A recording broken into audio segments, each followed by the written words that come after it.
It's 14 hours.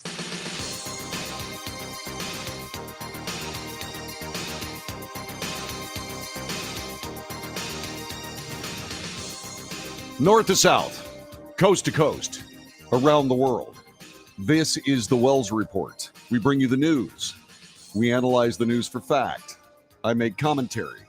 We debate the commentary and the news and how we can make a solution to the things that drive us crazy. That's what we do on this broadcast, and I certainly hope you enjoy it, and I certainly hope you stick with it. More about how you can do that coming up. One of the cool things about being the boss is you get to make decisions.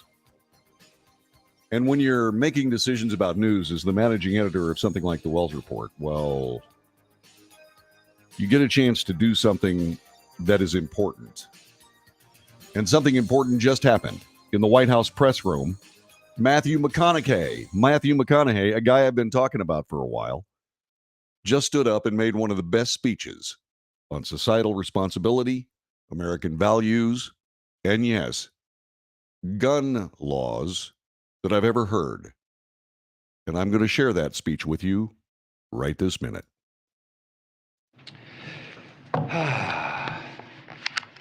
To make the loss of these lives matter. My wife and I, Camilla, we spent most of last week on the ground with the families in Uvalde, Texas. We shared stories, tears, and memories. The common thread, independent of the anger and the confusion and the sadness, it was the same. How can these families continue to honor these deaths by keeping the dreams of these children and teachers alive? Again, how can the loss of these lives matter? So while we honor and acknowledge the victims, we need to recognize that this time it seems that something is different. There's a sense that perhaps there's a viable path forward. Responsible parties in this debate seem to at least be committed to sitting down and having a real conversation about a new and improved path forward. A path that can bring us closer together and make us safer as a country. A path that can actually get something done this time. Camille and I came here to share my stories from my hometown of Uvalde. Came here to take meetings with elected officials on both sides of the aisle. We came here to speak to them, to speak with them, and to urge them to speak with each other. To remind and inspire them that the American people will continue to drive forward the mission of keeping our children safe, because it's more than our right to do so.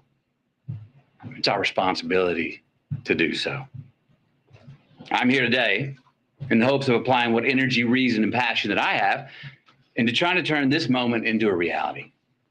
Because as I said, this moment is different. We are in a window of opportunity right now that we have not been in before. A window where it seems like real change can happen. Uvalde, Texas is where I was born. It's where my mom taught kindergarten less than a mile from Robb Elementary.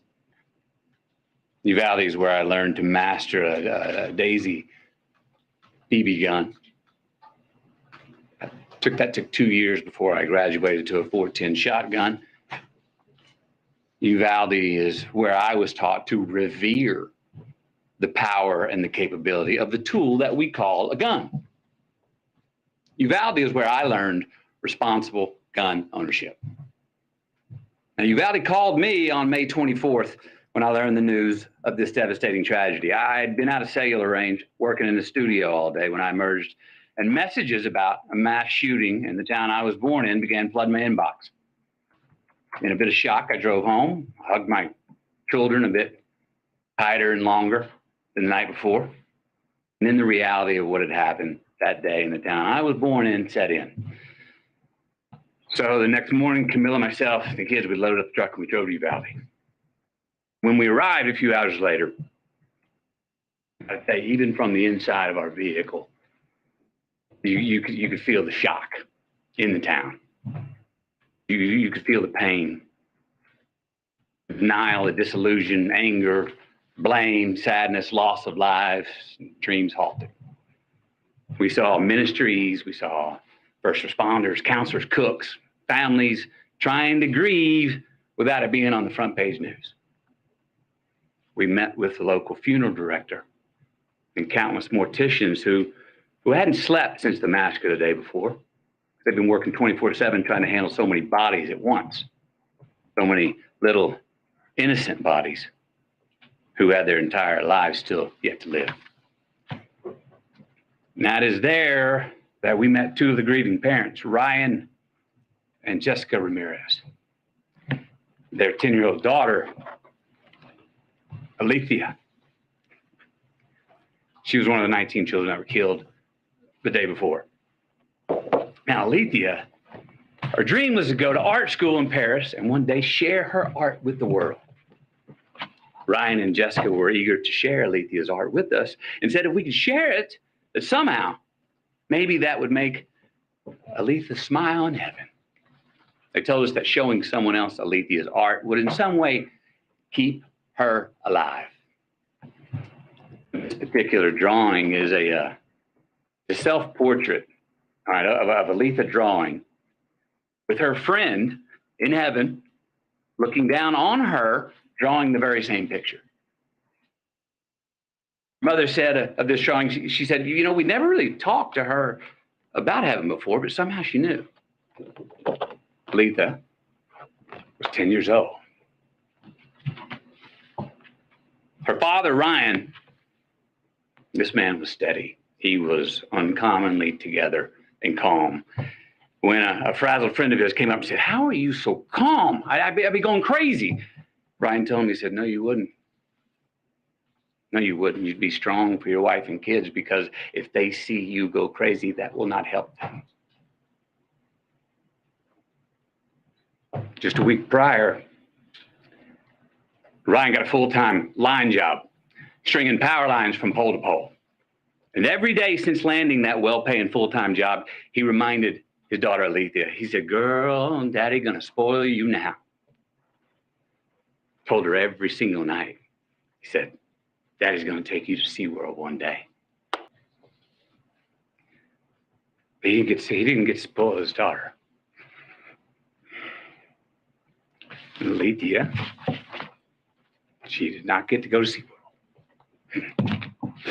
We also met Anna and Danilo, the mom and the stepdad of 9-year-old Maite Rodriguez.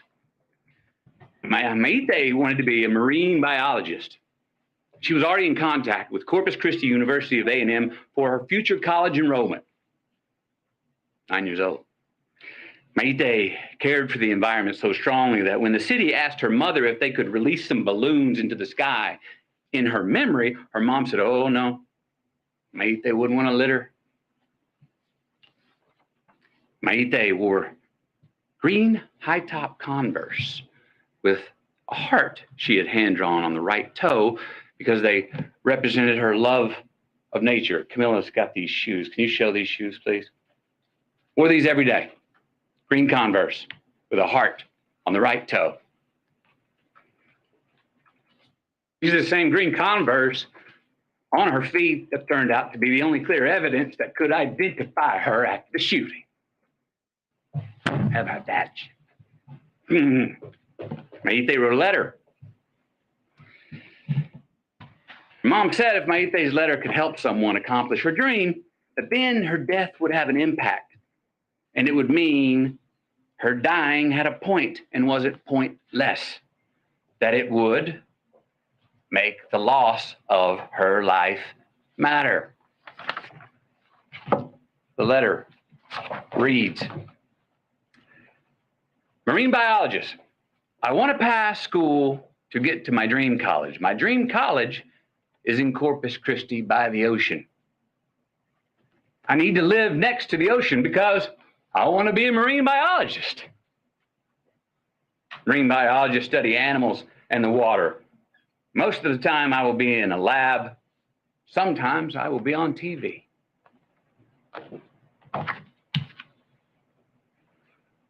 Then there was Ellie Garcia, a 10-year-old, and her parents, Stephen and Jennifer. Ellie loved to dance and she loved church. She even knew how to drive tractors and was already working with her dad and her uncle mowing yards. Ellie was always giving of her gifts, her time, even half-eaten food on her plate, he said. But around the house, we called her the great regifter. Smiling through tears, her family told us how Ellie loved to embrace, said she was the biggest hugger in the family. Ellie was born Catholic, but had been going to Baptist church with her uncle for the last couple of years. Mom and Dad were proud of her because they said she was learning to love God no matter where.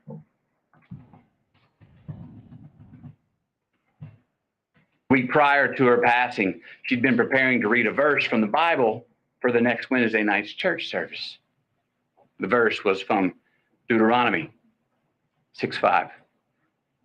And thou shalt love the Lord thy God with all thy heart, with all thy soul, and with all thy might. That's who Ellie was becoming. But she never got to read it. Service on that Wednesday night.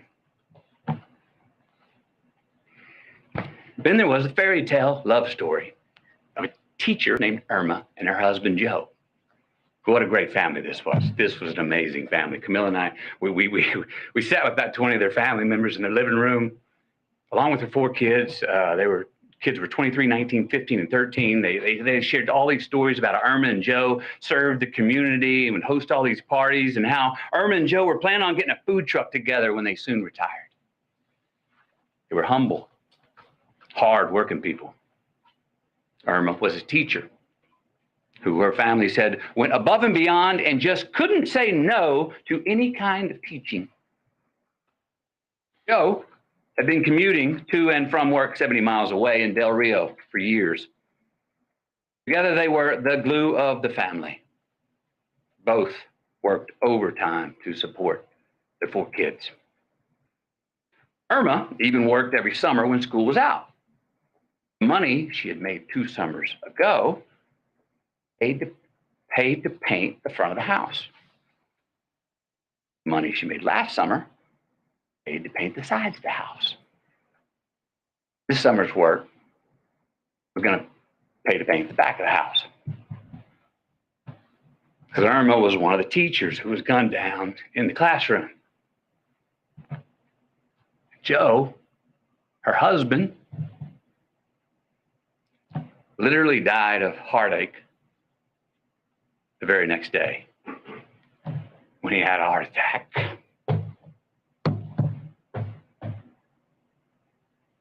They never got to paint the back of their house. They never got to retire. And they never got to get that food truck together. Matthew McConaughey today in the White House press office, giving the speech the President of the United States should have made, but did not. I recorded it because I wanted to see what was going to be said. I was surprised at how good this speech was. It's an important speech. Do I agree with everything? No. But what I want you to do is I want you to keep listening to it, because when he starts talking about some of the things that he believes needs to be done, you might be surprised, I'm sure you will be surprised at what's on that list. And you will also be surprised at what's not on that list. Matthew McConaughey has been someone I've been dubious about. Actors getting into politics is not something that I'm really keen about. But I said, let's give him time, and he's beginning to figure out that he actually has to stand for something. In this particular case, he's doing it.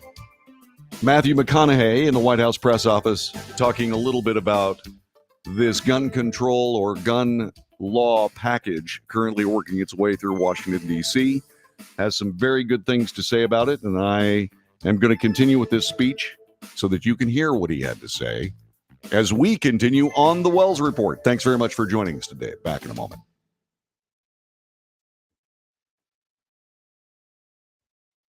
Gail, I understand that trust is hard, okay, especially when it comes to leftist crazy people from Hollywood.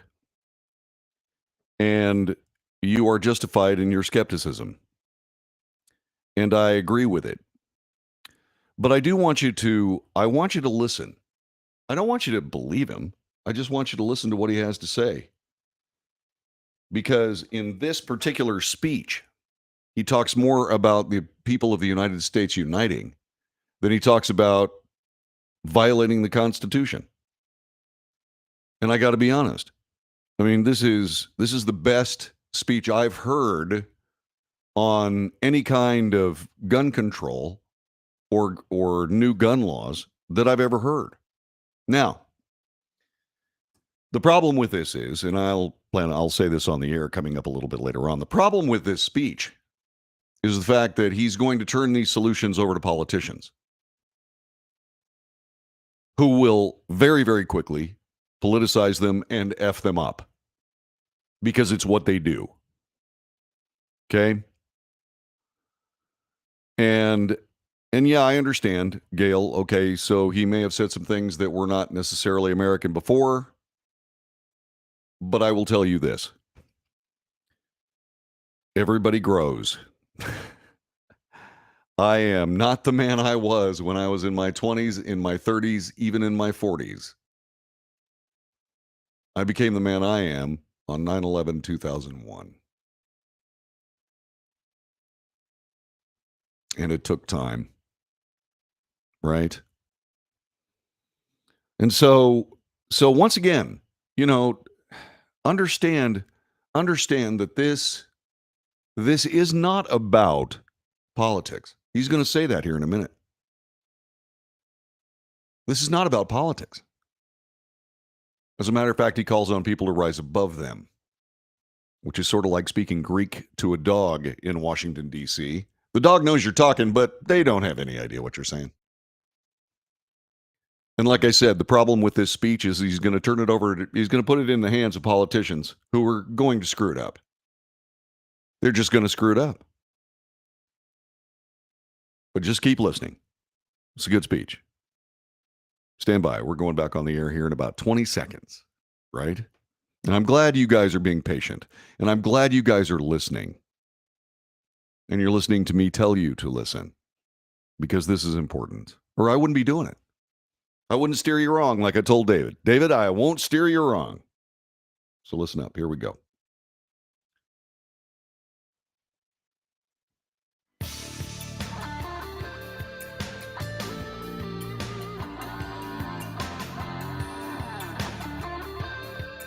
You're listening to the Wells Report. My name is John David Wells. Matthew McConaughey spoke in the White House press office.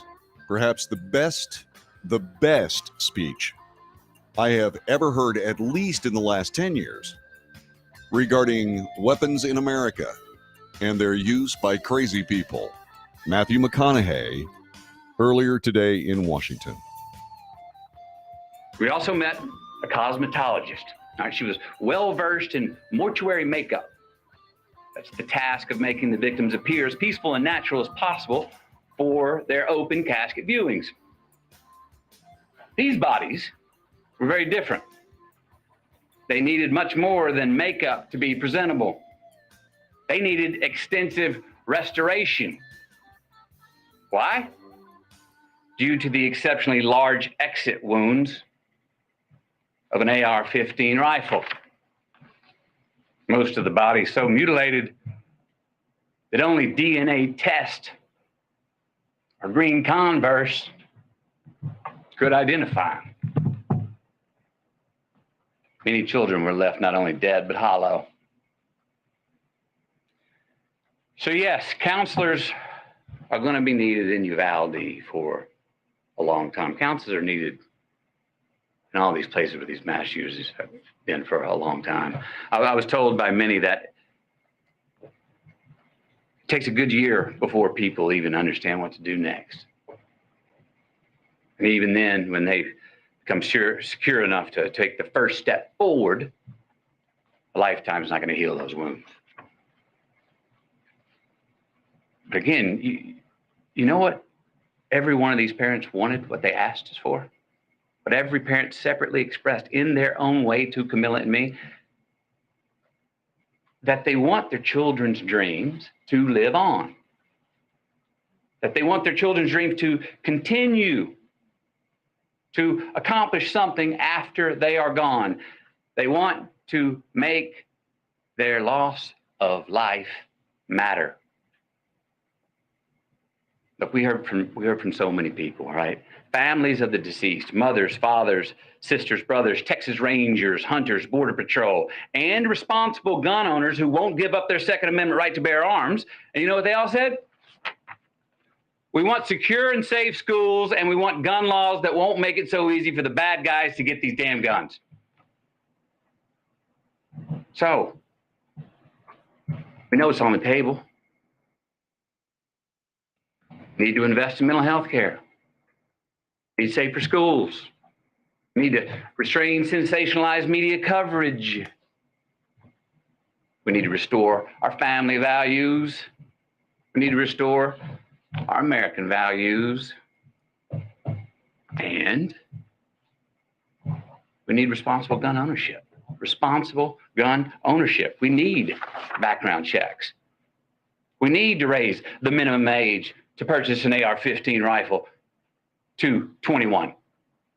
We need a waiting period for those rifles. We need red flag laws and consequences for those who abuse them. These are reasonable, practical, tactical regulations to our nation, states, communities, schools, and homes. Responsible gun owners are fed up with the Second Amendment being abused and hijacked by some deranged individuals. These regulations are not a step back. They're a step forward for a civil society and the Second Amendment. Look, is this cure-all? Hell no. The people are hurting. Families are, parents are. And look, as divided as our country is, this gun responsibility issue is one that we agree on more than we don't. Matthew McConaughey. There's one more segment of this speech. But listen to what he said. Listen to what he said. Listen to what he said. Why didn't that work? I don't understand. A nonpartisan Hold on just a moment. Stop. Thank you very much. This is what happens when you don't have real broadcasting equipment. You have computers instead. They do lots of great things well, but they don't do everything well, do they? Like I was saying, he said, we need to work on family values. We need to work on American values. We need to work on mental health. These are things that President Biden didn't touch on. He said we need to protect the Second Amendment. He finally said something as a Second Amendment defender and devotee. I finally heard somebody else say something that I've been saying for a long, long time. It offends me when people abuse the Second Amendment. It offends me when these clods go out there and start shooting my neighbors and abusing the right that was given to us by the greatest political minds in the human endeavor. It offends me. Those of us who believe in the Second Amendment to the point where we will literally die defending it, we need to make damn sure that the people who don't give a rat's about it, who will take advantage of this amazing right to protect ourselves and use it to destroy others, we need to make sure that they earn a special place in hell. And we should all, as a society, be a conduit of their delivery to that special kind of hell. Matthew McConaughey is correct. There are solutions out there. But the people who are theoretically in charge are not capable of providing them because they are not capable of seeing beyond their own narrow political interests and those narrow political totalitarian interests of their political parties. And note that I'm saying political parties Democrats are not the only ones with a patent on totalitarian rule, I assure you.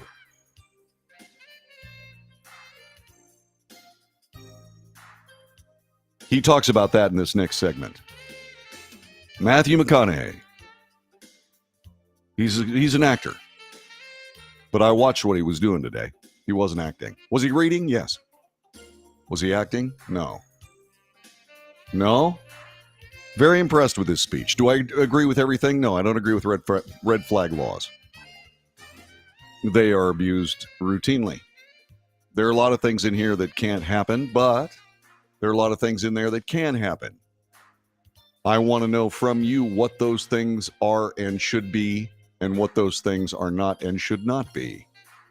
More of Matthew McConaughey in a moment. You're listening to the Wells Report. Back with more in just a moment.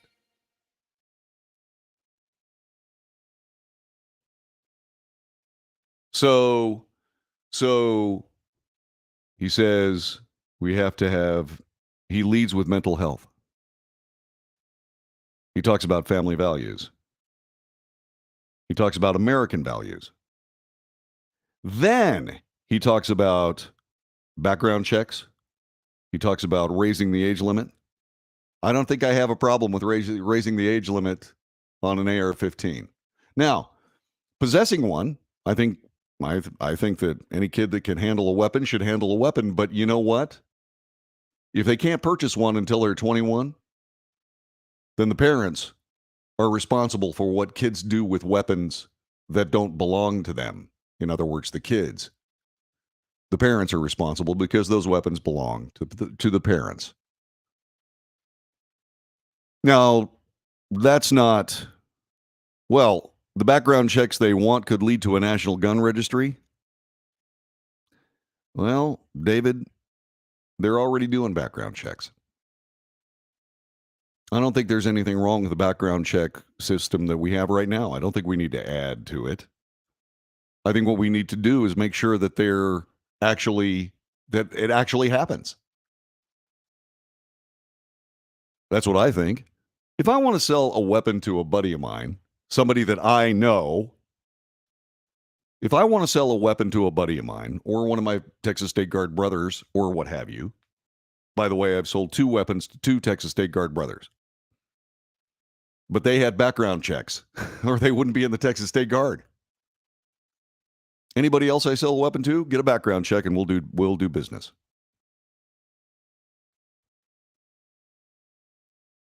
But the thing about it is that when we're dealing with background checks,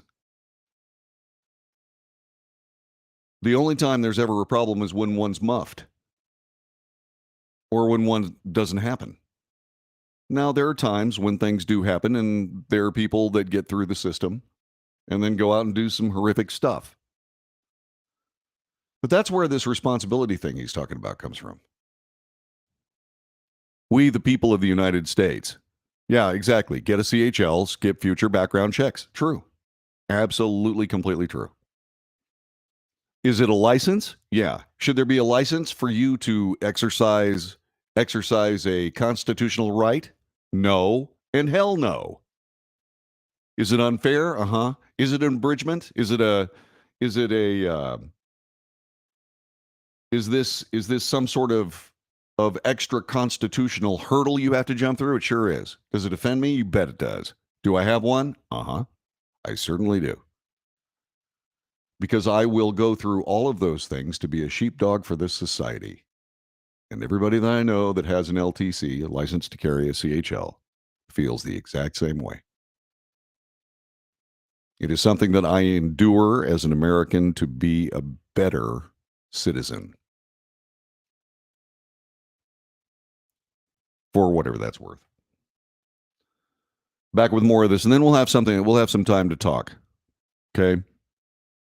But I want you to keep listening to this. It's an important speech. You're going to be hearing a lot about this speech. You are. You're going to hear a lot about this speech. Stand by.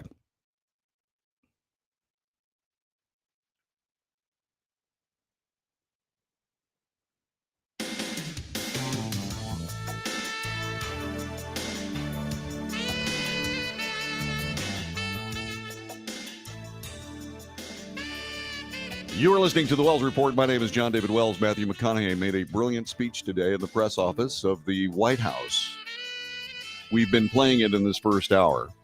I have more of this speech by Matthew McConaughey. I want to get to it, and I want you to listen to it.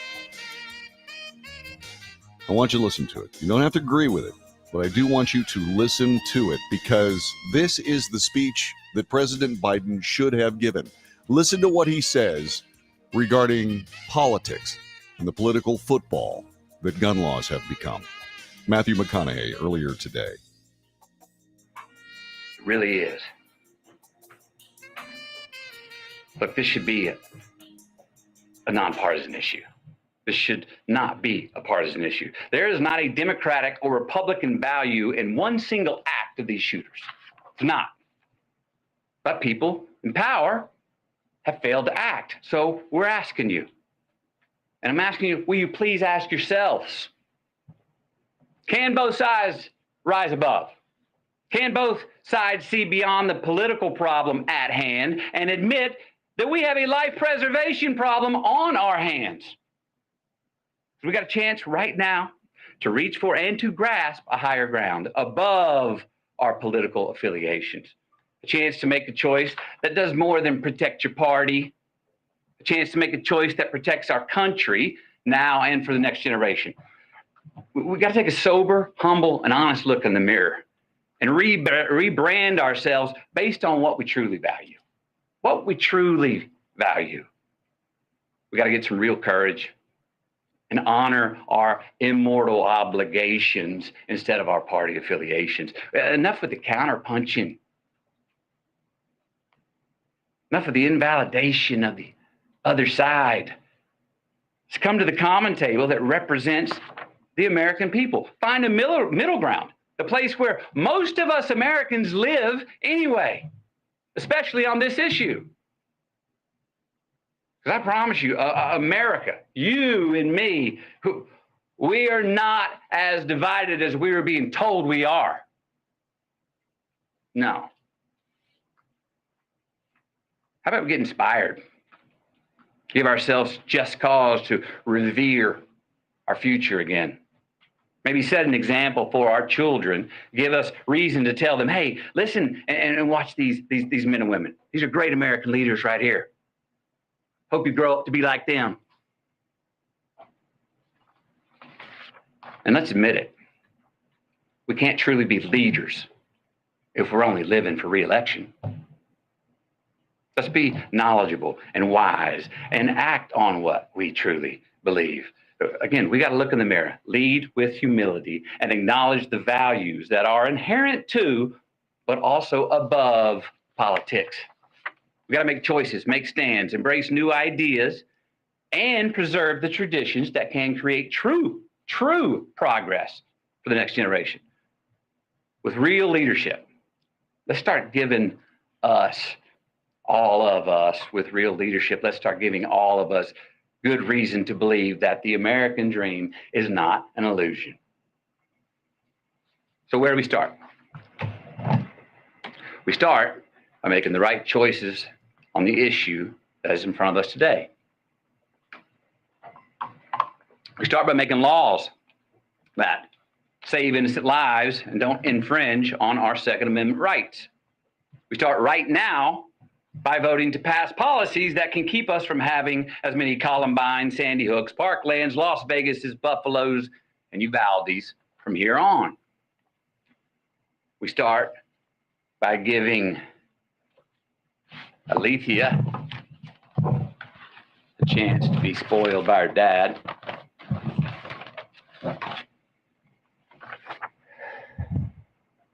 We start by giving Mayday a chance to become a marine biologist. Start by giving Ellie a chance to read her Bible verse at the Wednesday night service. Start by giving Irma and Joe a chance to finish painting their house. Maybe retire, get that food truck. We start by giving McKenna, Layla, Miranda, Nevaeh, Jose, Javier, Tess, Rogelio, Eliana, Annabelle, Jackie, Azuya, JC, Jayla, Ava, Amory, and Lexi. Start by giving all of them our promise that their dreams are not going to be forgotten. We start by making the loss of these lives matter. You are listening to Matthew McConaughey earlier today. That was his speech. Perhaps one of the best speeches on gun violence in America that I've heard in the last 10 years, maybe longer. Do I agree with everything? No. But he's not leading with totalitarian policies to disarm the public. He points out that all of us who, as I said earlier, who would die to protect the Second Amendment, and I promise you I'm that guy. I am not going to live in a country where my government can shoot me anytime they want to without having to pay a price. Now, there are people saying I'm too smart to believe what Matthew McConaughey says. That's not what you have to do here. You don't have to believe Matthew McConaughey. You have to listen to what he's talking about. Do I believe that this will come to anything? Probably not. Why? Is it because Matthew McConaughey is just grandstanding, or he's trying to start a political career, so he went to Washington, D.C.? By the way, he went to Washington, D.C. to have this conversation because that's where the idiots are. I have stood in front of the east side of the Capitol building and shouted at the people therein, telling them to stop. Because that's where the idiots were. I have done exactly what Matthew McConaughey has done. Does anybody know who I am now? Did anybody actually see the speech? A few people stopped, and they listened to me, and when they finished, they applauded what I said. Because I told them to stop. I told them to stop infringing on the United States of America and start serving it. Yeah, I went to Washington, D.C. for that. Did the people standing around listening to me, there were like 25 of them, did they have to believe me? No. Did they listen to the words? Yes. Did they believe the words? I don't know.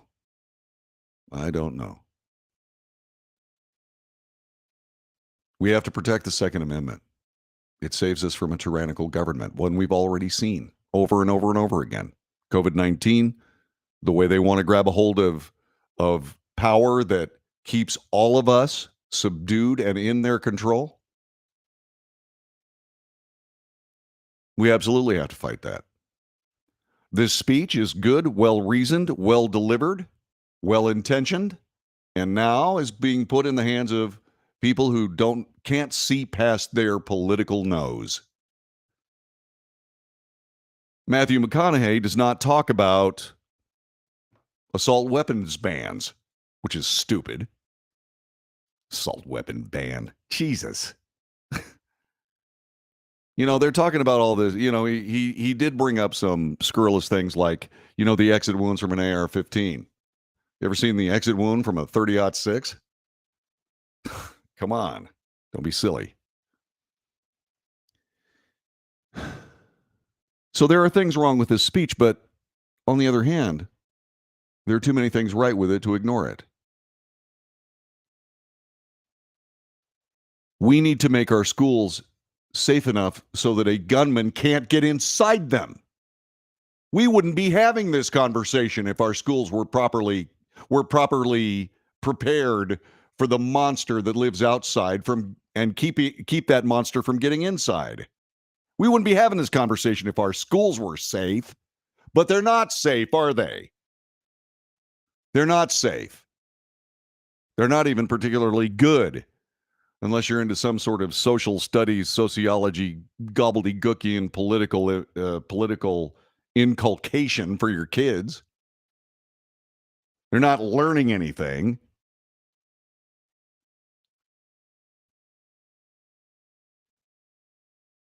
We have got to stop making schools soft targets. We need to make sure that no one can get in there with a weapon. And if they are ingenious enough to figure out a way to circumvent that security, that they should be blown to Mars within a very short span of time. I'm talking something less than 5 seconds.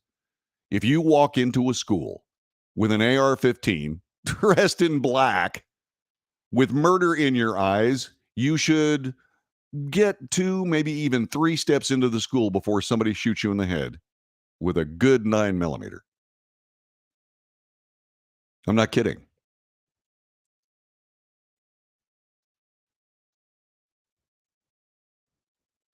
We know that these monsters like soft targets.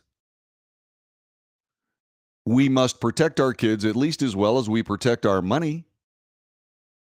We must protect our kids at least as well as we protect our police stations. And nobody's saying anything about that on Capitol Hill. Nobody's actually fixing the problem. The problem is not guns. The problem is not ammunition. The problem is not gun manufacturers. The problem is that these people refuse to make our schools safe. They just demagogue the issue. They don't solve it.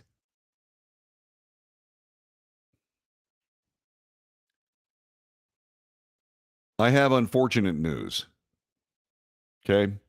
I have unfortunate news.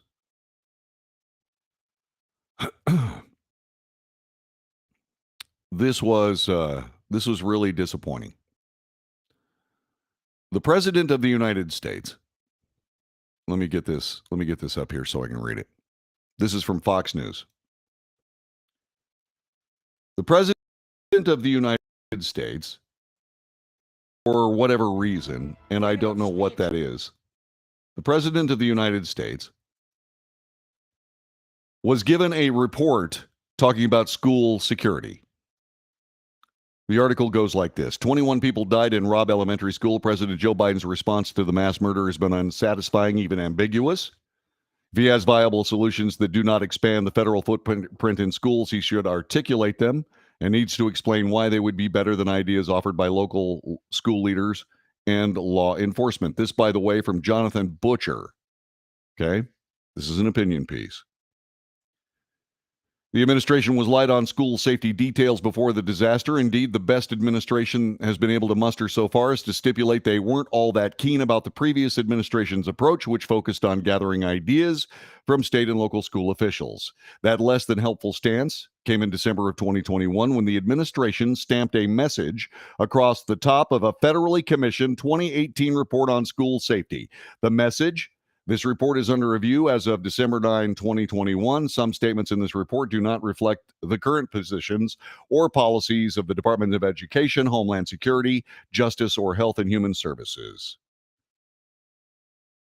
That was a gathering of the best ideas and best practices of schools, law enforcement, all the people responsible for keeping our kids safe.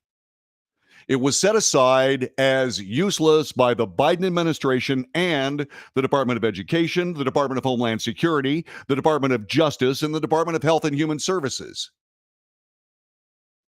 This happened in 2018. How many kids have died because of that decision to shelve this very worthy report? Well, because these things don't actually satisfy the political need. What is the political need? To disarm America so we can stomp through them at will.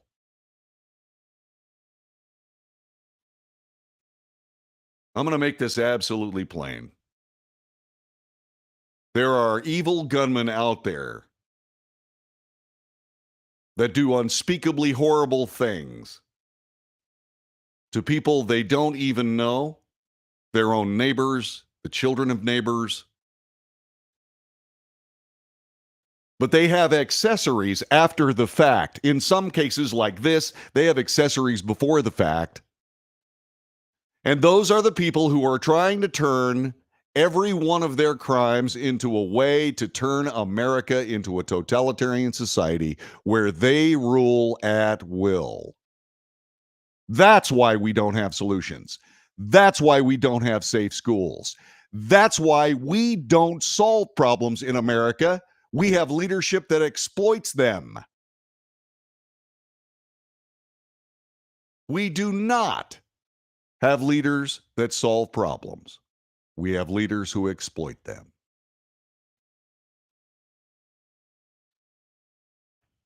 Matthew McConaughey stands in the press office of Joe Biden's White House and slaps him around. And by implication, slaps around Democrats and slaps around Republicans. Because of this ridiculous, insolent notion that this society should be totalitarian with an all-powerful government, in the words of Jim Comey, a government you can't have secrets from, a government that will surround itself in razor wire and 26,000 troops when you disagree with them politically. Instead of those people, we need to start electing real people.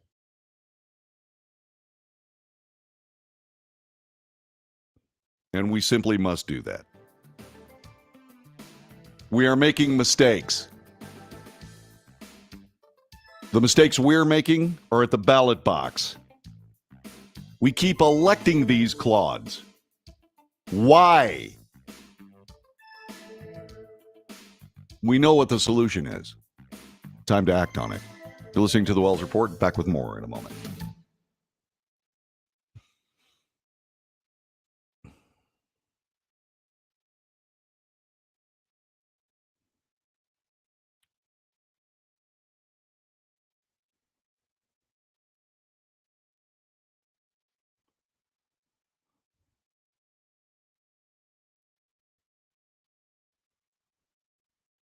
What are we doing here on the chat room?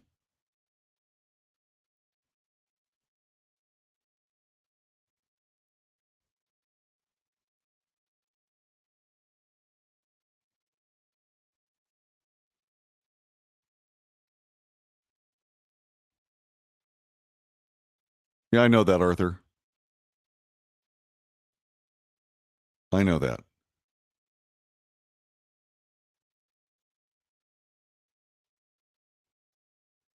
Gail, what are you talking about?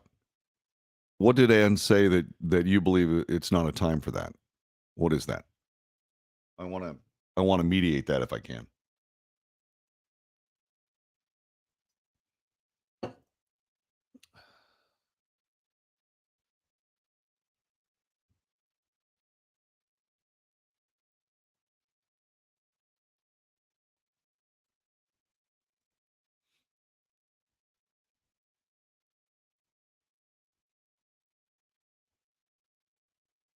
It starts with a click. Mom, these videos are popping up. We looked at her social media account.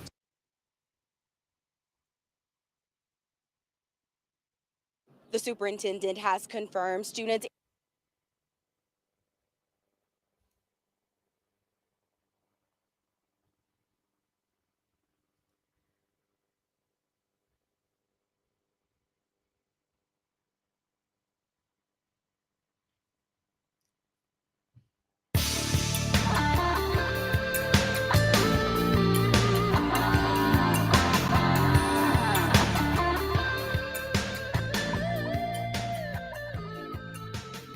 You are listening to The Wells Report. My name is John David Wells. Our telephone number is still coming because Frontier Communications is still the worst communications company in the world. I'm still working on trying to get a telephone line in here that we can talk on, and we'll have that for you imminently, I promise. This is The Wells Report. Finally, somebody said something worth listening to regarding our current situation with gun violence in America. Someone unlocked the inseparable need to infringe on the Second Amendment before doing something or while doing something that are supposed to be common sense. these politicians that sit there and say these are common sense gun laws. They don't know. They wouldn't know common sense if it sat on their face. They have no idea what common sense is. Is it because they're stupid? No, it's because they're politicians. We have to stop electing them. We have to stop electing politicians. Why? Why do we have to stop electing politicians? Because they don't get anything done. They don't solve problems. They can't figure out how to fix something without infringing on the Constitution. They're all in violation of their oaths of office. On that level alone, everybody should be cleared out of those buildings. Every single one of them ought to be sent home. Those brilliant politicians that actually are government service, that are into government service and serve their constituents, they can reapply for their jobs.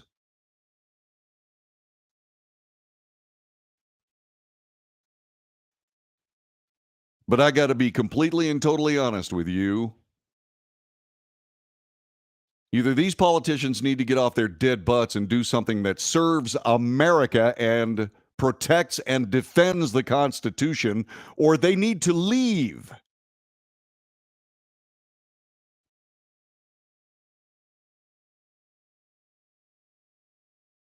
There are things in this package of solutions that Matthew McConaughey talked about that I agree with.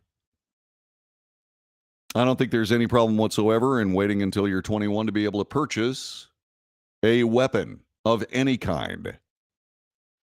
I don't believe that kids that are under age 21 should be cut out of having weapons in their hands at all. Good heavens to Betsy. You know, Colton was helping me clean weapons when he was 4. And so far, he doesn't think any big deal about it. He has no interest. He doesn't really have much interest in firearms. I've taken him hunting a few times. He's okay with it. But he's not that kind of guy. But he's also not some crazy person that believes that no one should have weapons. He believes that people should have weapons, and there are reasons for people to have weapons. He sees me carry one. He sees me carry one every day. I don't believe that people who are under 21 should not have weapons. I believe that they should, but I believe that those weapons should be owned by their parents, and thus those parents should be responsible for what happens with those weapons in the hands of those kids. That's pretty much the way it is already with everything else. You're responsible for your kid until they're 18, and then again until they're 21.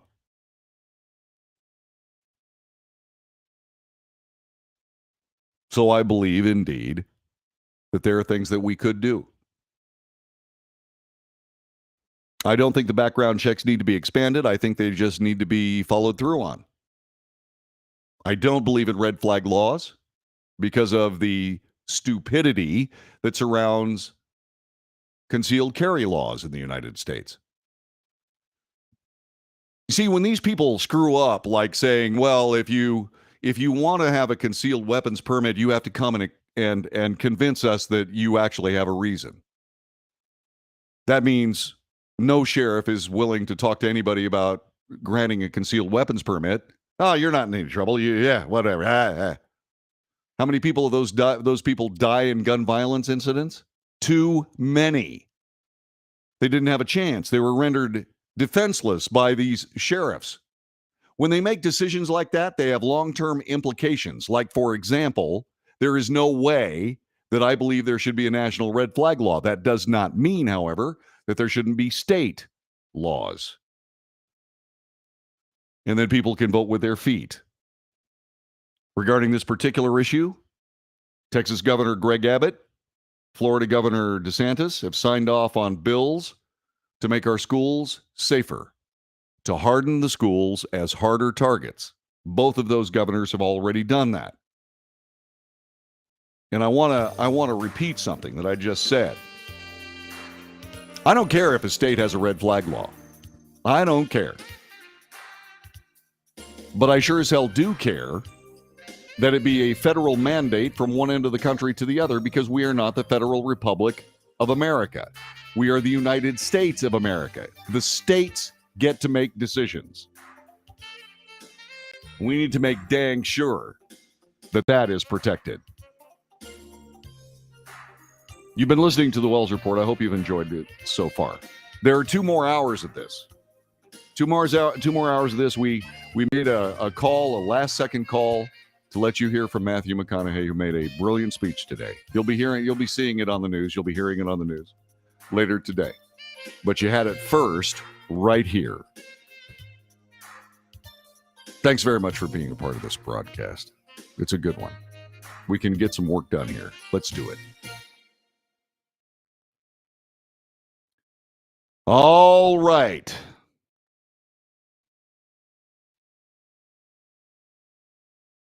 We can talk about that, Jonathan. I don't think that's that's necessarily a bad idea. I'll be right back, okay? Here, look at my headphones hanging from the microphone.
Okie dokie.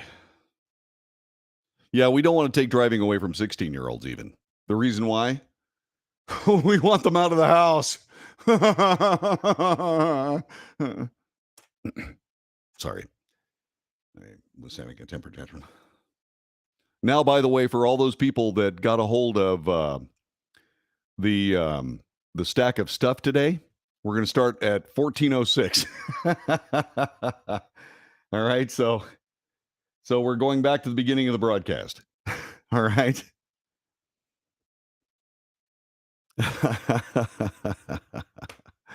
That's true. It's 15 hours.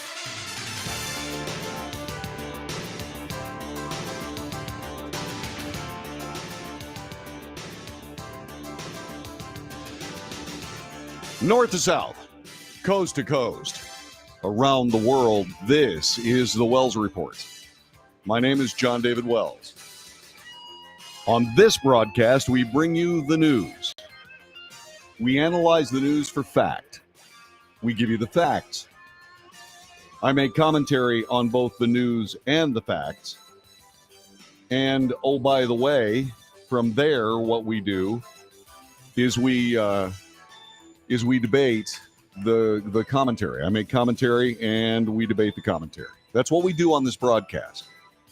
There are 3 hours of this every single day. And by all means, do us a favor. And I'm not just talking, and this isn't a self-serving request. This is us. This is our show. We get to discuss the issues here. You and me. We get to discuss the issues. We have the conversations they won't let us have in Washington, D.C., and our conversations are more important than theirs. And if you don't believe me, just think of something that the government of the United States has done well in the last, your lifetime. What have they done well? Not too much. Not too much. Certainly not in the last 10 years. Although, with notable exception, one presidential term was brilliant. Not necessarily from the, shall we say, personality of the person running it, but he was doing the right job. He was an American president elected by Americans, and he wasn't a politician. And that's the point. These guys don't do anything. They don't solve problems. They exploit them. They use the law as a way to forward their politics as opposed to set a societal standard that makes this the greatest country on earth. We need to clean house. Do not elect another politician. Elect your neighbor instead. But John David, they don't know anything. Right. Don't send people up there to exploit society's problems. Go up there, send people up there to solve those problems. We don't have that in Washington, D.C. We simply do not have anything. We played Matthew McConaughey's speech last hour on this broadcast regarding getting us together as a society. It was the speech following the Uvalde shootdown, the catastrophe. It was the speech the President of the United States should have made, but he didn't. Why? Because the President of the United States, along with this cabal, this leftist group of idiots that seem to think that this country would be better if politicians ran everything, they can't even balance a checkbook.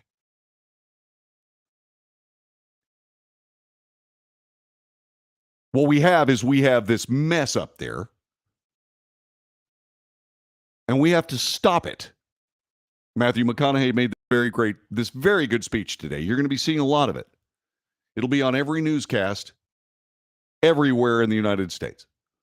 We had it here on the Wells Report last hour. Make sure you go back and you grab that podcast. Okay? We have a chance. We have to take it. We, the people of the United States, have to take it. McConaughey was talking about how we need to restore family values in the United States. Family values all but destroyed by the Great Society of LBJ. And there's this ridiculous progression of special interests tearing our families apart. We need to get control of our schools. There is no just, oh, by the way, school board election anymore. We got to get these crazy people out of power in those school boards. So we have to work on family values. McConaughey talks about American values. What are those American values? What are those American values? Well, we start with the Bill of Rights. We don't have people in Washington, D.C., we don't have people in power in the United States of America that believe that the Bill of Rights are obstacles to their political dreams. Get rid of them.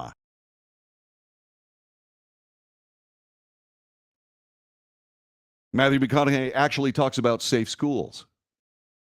Do we have to have a gunman in every classroom in the United States? No, we don't.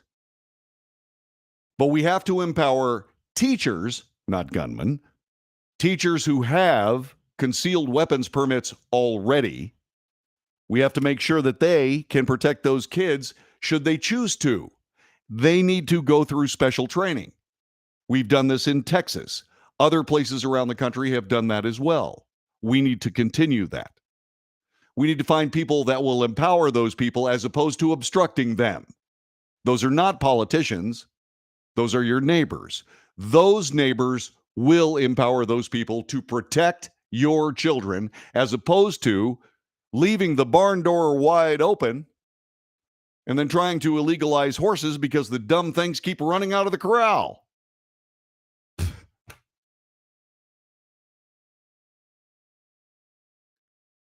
Family values, American values, safety, not subrogation.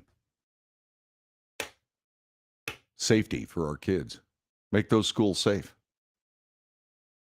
Do we have to have gunmen in schools? No. We have gunmen in schools. Kids die and teachers die and so on and so forth. What we need are sheepdogs. When the wolf comes calling, if somebody comes into a school with an AR-15 and nobody knows how he got there, he probably should take 2, maybe even 3 steps before someone shoots him in the head. I'm not kidding. We need to realize that our kids are worth protecting as opposed to being used as bait to create a political issue. We need to separate reasonable pro-American gun law from totalitarian rule by politicians who are dramatically incompetent. Dramatically incompetent. That's what we need to do. Now, Matthew McConaughey is an actor. He is flirting with the idea of a political career, but he took a big step today in that he actually stood up for something, as opposed to saying, well, everything could be worked out. He said he was militantly centrist.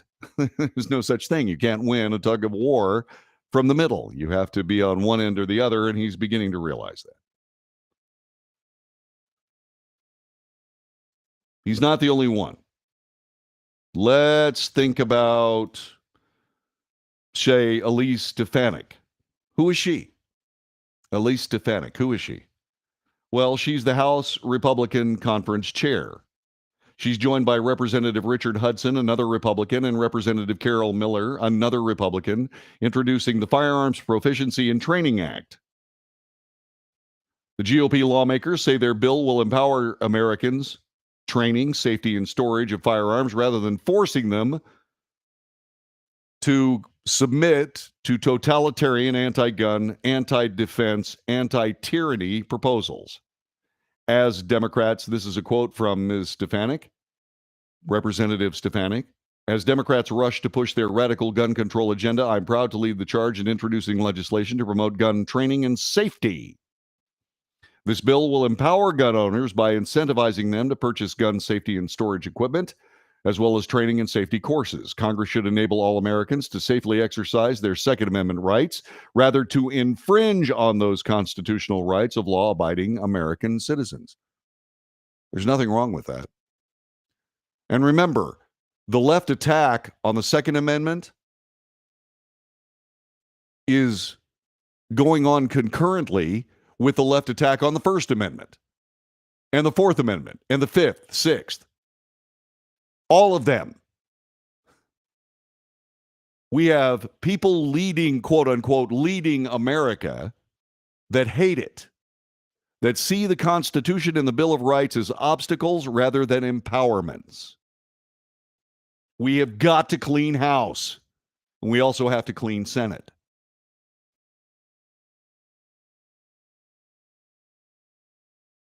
The legislation would offer tax deductions for Americans who enroll in concealed carry or carry firearms classes or other gun safety classes or buy secure gun safety devices to store weapons. The tax incentives would not exceed $250 for each deduction. Strangely enough, you can find all kinds of tactical pistol courses for about half of that, maybe even less. In addition, the text of the bill states no taxpayer shall be required as a condition of any deduction allowed under this section to provide any information with respect to any firearms owned by the taxpayer.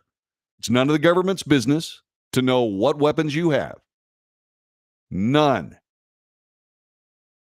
The proposed Republican-led legislation is unlikely to pass the Democrat-controlled House of Representatives. Why? Because this legislation does not also co-opt the Constitution of the United States and does not lead to a totalitarian leftist future, a totalitarian Democrat leftist future for the United States of America. That's why this will never go anywhere. Because the wrong people are up there. We can fix this. How do we do it? Voters heading to the polls today in 7 states. You have friends in California, Iowa, Mississippi, Montana, New Jersey, New Mexico, and South Dakota. You have friends. Call them on the phone. Make sure they go and vote, and make sure they go and vote as Americans, and make sure they go and vote for their neighbors instead of politicians. The roster running includes a California congressman who voted to impeach then-President Donald Trump, a well-known party switcher in New Jersey who angered Trump by supporting an infrastructure bill, the last Democrat in Iowa's congressional delegation, an ethically scarred former Interior Secretary trying to win back a House in Montana. In California, they're also going to recall the San Francisco district attorney. Most observers believe they're about to recall the Los Angeles County District Attorney. They're getting ready to turn these Soros-powered leftist crazy people who believe that crime is the way to a more totalitarian future. They're about to throw them out of office. How bad did it get in California before they actually started doing something about it? That just tells you, in that beautiful state of California, just how many slow learners live there. California is home to a bunch of different races today that are expected to be some of the most competitive in the country. Senator Alex Padilla, a Democrat appointed to fill the remainder of Vice President Kamala Harris's term, is on the ballot for the first time as a senator. He's expected to win easily in the primary and the general, as is Democrat Governor Gavin Newsom, who is the biggest idiot in American politics, and he runs one of the biggest states in the United States of America. So maybe I was a little too quick to say that maybe California is getting past their slow learner status. Most competitive race could be the mayoral election in Los Angeles, where candidates are engaged in a race to replace Mayor Eric Garcetti. California has a unique 2-top jungle primary system, meaning the 2 top-placing candidates in state and congressional races head to the general election regardless of party. There could be 2 Democrats. Okay, go right ahead. Continue electing Democrats. Continue electing to build the totalitarian future for your children. But don't expect anybody else outside of California to follow you in that, except maybe in New York and maybe in Illinois. You know, all the states where people get shot every weekend like it's a sport. Well, they don't shoot people in New York as much as they do in Chicago. No, they throw people in front of subways in New York. You're listening to the Wells Report. Back with more in a moment. Okay. Let's see. Let me go back to the where the I'm going back. All right. Okay. More laws will do nothing. You can't have TV series, movies, video games, idolizing serial killers and killing people graphically and not expect a fundamental shift in society and thinking for young people. It might be. We need armed security in these schools and cameras with monitors that the security can watch one door and in and out and be locked during school hours. Yeah, we don't necessarily need to make it like that, but I mean, I'm not a big believer in security cameras. I'm a big believer in people. I'm a big believer in people actually being there and seeing it for their own eyes. And I actually am about empowering teachers who wish to carry weapons in their classrooms after training. Okay? I'm all for it. Those teachers that don't want to carry a weapon need to carry a first aid kit, and they need to learn combat lifesaver.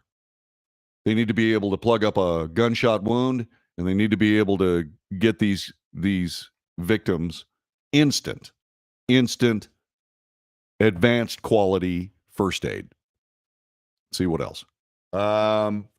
Gunproof glass for windows. There's not a lot of gunfire coming through windows. But I hear what you're saying. Anything to make these schools harder targets. I believe I heard a teacher that couldn't lock the door had gone outside after hearing the truck wreck. That's David.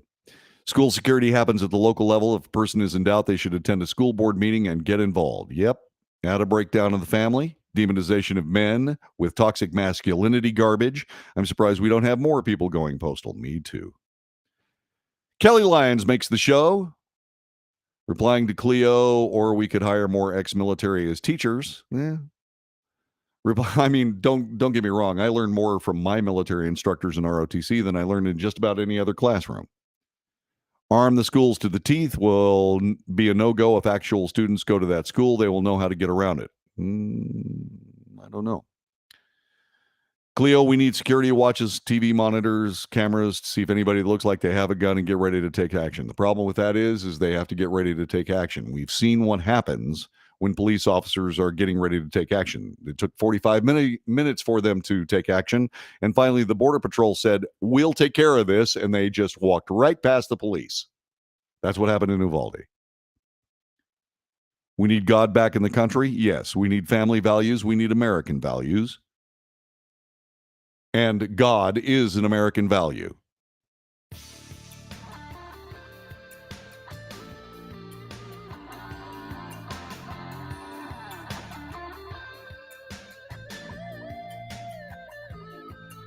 You are listening to the Wells Report. My name is John David Wells.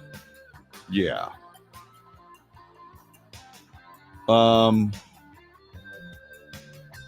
They're talking about California Democrats going on offense. Respectfully, Democrats are offensive enough in my view, and that's because they choose to be. Okay? So, California.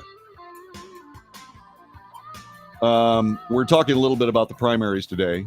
Iowa Republicans are vying for the chance to run against the lone remaining Democrat in the Hawkeye State's congressional delegation, Representative Cindy Axne.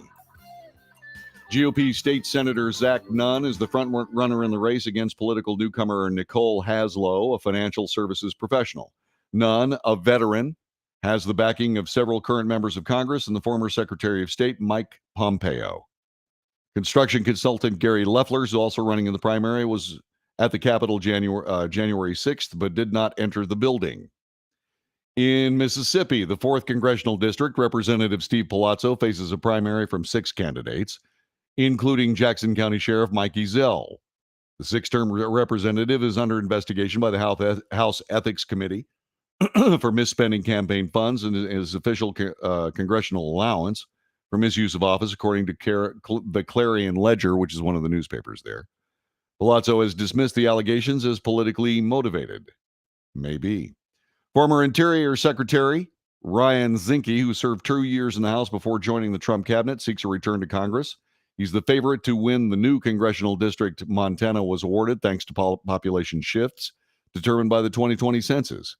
But he also faced controversy as Secretary of the Interior and questions of his residency. This, according to Politico. In addition, government investigators said earlier this year that Zinke misused his position to advance a development project in his Montana hometown and lied to an agency ethics official about his involvement.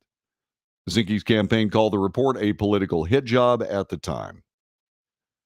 Pro-infrastructure bill Republicans on the ballot in New Jersey. New Jersey's Republican Congressman Chris Smith and Jeff Van Drew are 2 of 13 Republicans who supported the bipartisan infrastructure legislation Trump railed against, but neither looks likely to lose their seat in the primary. Smith faces 5 primary challengers. None appear to have broken through at the level necessary to unseat the long-term incumbent. Mike Crispy, one of the contenders, has the backing of former Trump advisors Roger Stone and Michael Flynn, and has accused Smith of being a rhino, a Republican in name only, while portraying himself as the true Trump ally in the race. Jeff Van Drew, who famously switched parties to become a Republican in 2019, faces 2 challengers, John Barker and Sean Pignatelli. Both have hit Drew for his infrastructure vote and accused him of not being Republican enough, but neither is expected to take him down. South Dakota's sole representative faces challenge from the right. The Sioux Falls Argus Leader, that's their newspaper, reports this is the first election in which Minority Whip Senator John Thune of South Dakota faces a primary in more than 25 years. The Senate's number 2 Republican behind GOP leader Mitch McConnell. Thune is considered the heavy favorite to win the race. One-time Thune ally Bruce Whalen and Mark Mowry are both challenging him from the right. Both echo Trump's claim that the 2020 election was stolen. Thune, on the other hand, does not. South Dakota's lone congressman, Representative Dusty Johnson, is likewise facing a challenge from the right. Representative Taffy Howard, like Thune's challenger, Howard believes there was widespread fraud in the 2020 presidential election. Johnson was not among the 147 members of Congress who objected to Joe Biden's Electoral College win following the January 6th Capitol riot. People have 3.5 years of actual performance to grade against my claims. I think that's good news for the voters. They're going to be able to see that I've done exactly what I told them to do, Johnson told the Argus Leader. That's USA Today coverage. There are primaries today. Once again, those primaries are in states where your friends live. By all means, call them on the telephone and make sure that they vote for their neighbors. California, Iowa, Mississippi, Montana, New Jersey, New Mexico, and South Dakota. Tell them to vote. Tell them to vote. Tell them to vote for their neighbors. Tell them not to vote for a politician. Now, that doesn't mean a politician can't be a neighbor. But you think about everybody in Washington, D.C., right this very moment, how many of them are your neighbors? Some of them are your totalitarian masters. Some of them are simply feckless. They are facilitators of your totalitarian masters. Some of them are opportunists, trying to aggrandize themselves and enrich themselves for the sake of themselves. Some of them are true servants of America. It is very, very hard to tell who's who. And until we know a little bit more about who is who and who the actual servers of America are, as opposed to the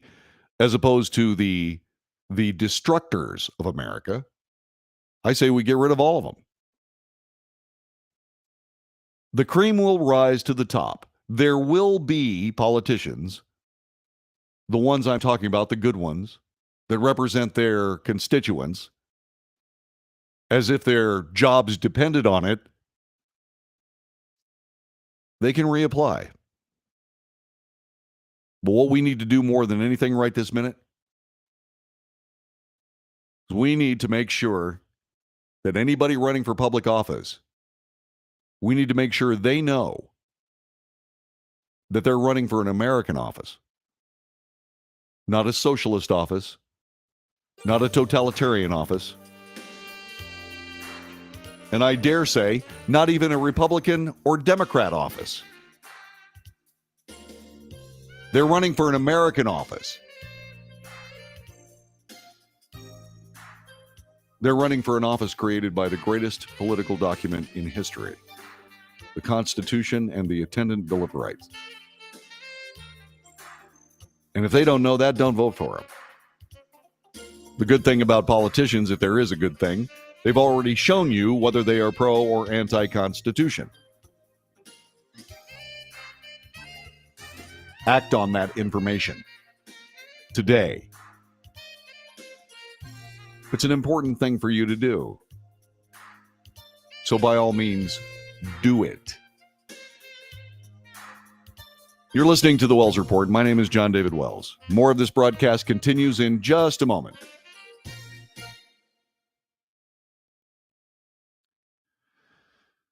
Okay. An armed society is a polite society. We could reign in society, bring back a respect for life. Well, who are the we that will reign in society? Hello from DFW, says David Bailey. In doctors' offices, in our workplaces, in grocery stores, post office, movie theaters, what kind of life are we giving up? The life where you can be visited, where sudden death can visit on you with nobody to defend you. I happen to believe it's amazingly American to defend yourself and others, and I think we need more of those people. Law-abiding citizens should be armed at all times. I think so. We have to get rid of career politicians, stop voting for candidates from political dynasties. High crime states. High crime states are run by leftists. That's why they're high crime. New York didn't used to be a dump to live in. Did people have an argument over Rudy Giuliani's stop and frisk policies? Yeah. Yeah, were they violations of the Constitution? Yeah, they sure were. People had a good argument. But was New York a better place to live? Sure was. Especially when you consider what DeFazio did with it. What an idiot. God.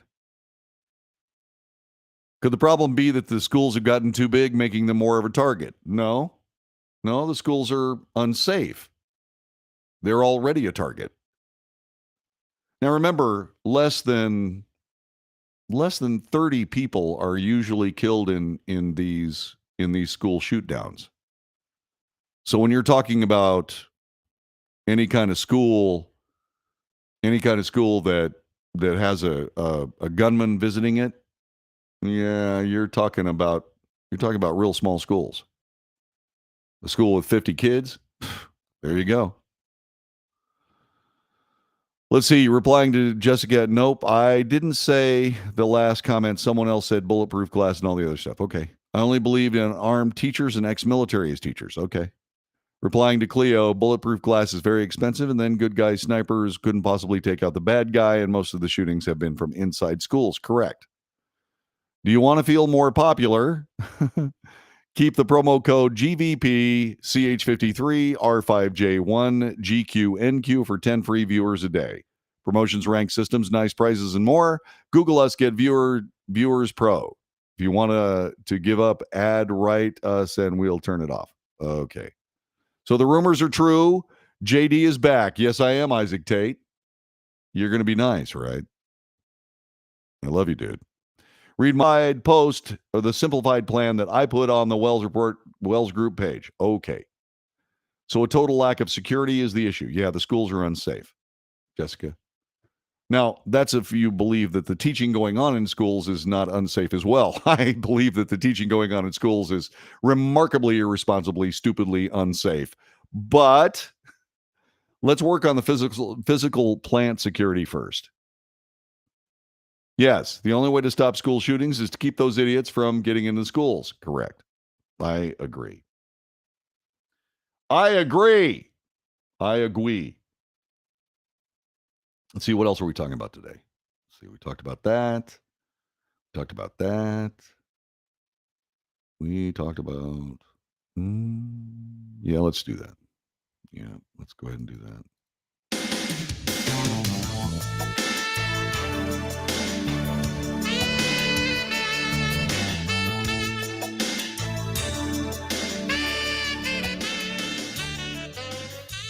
You are listening to the Wells Report. My name is John David Wells. How are you doing?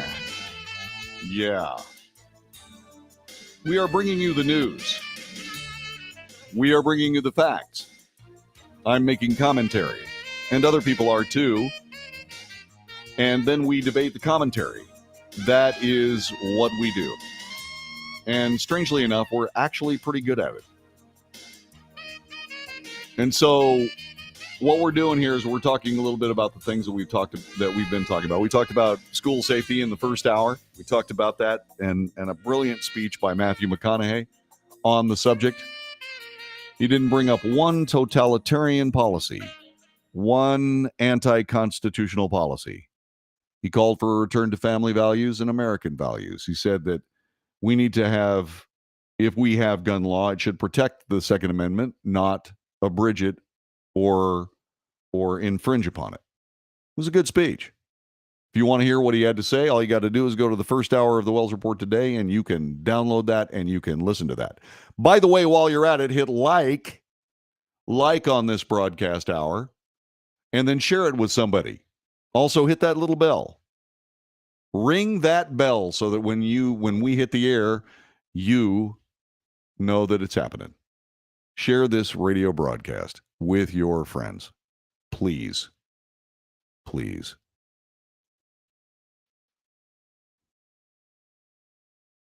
We have a friend of ours who has a different viewpoint. He's a school teacher.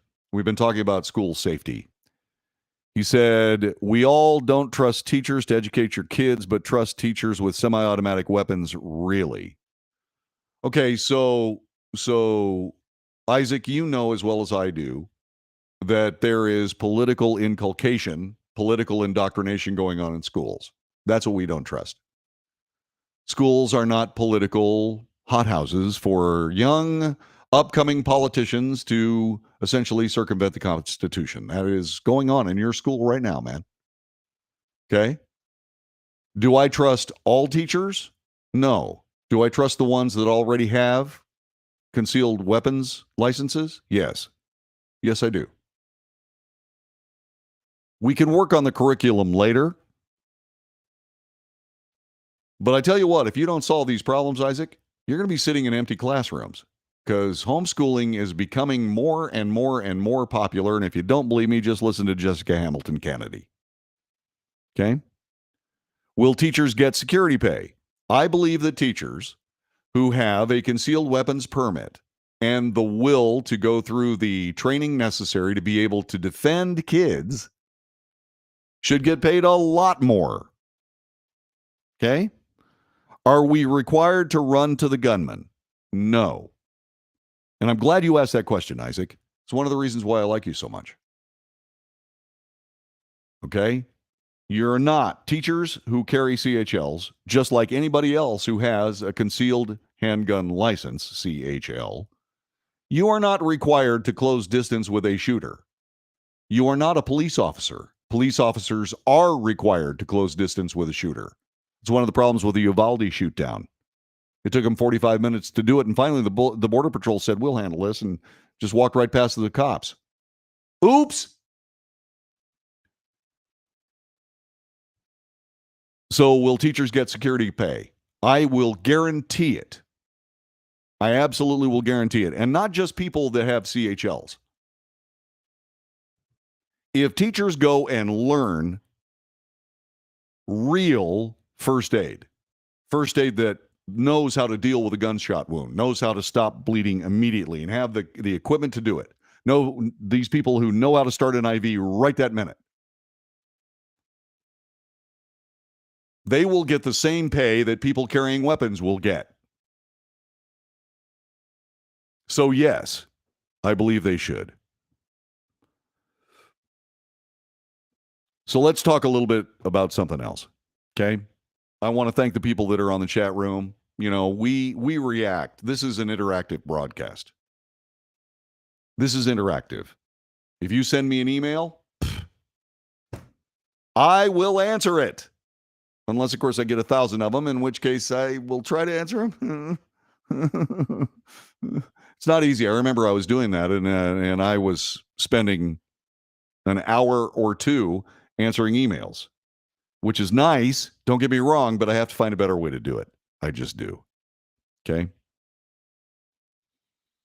So Treasury Secretary Janet Yellen was on the Hill today. Now, I have long just sort of written off Janet Yellen. She's a former member of the Fed, and I've written her off as just basically being a party flack. And that was until she said, yeah, we misjudged inflation. I went, I'm sorry, did she just say that? Yeah, she just said that. She was on the Hill today, and she was doing very well in her testimony. She says the U.S. faces unacceptable levels of inflation as a result of the COVID-19 pandemic and the Russian war in Ukraine. Okay, she doesn't know why we have inflation. Okay? She doesn't understand why, which is bad, or it's problematic. She probably actually does, but for reasons of politics, won't say so. Here's a little economics lesson for you. You ready? Here it is. The reason that there is inflation in the main is because America stopped harvesting its own energy.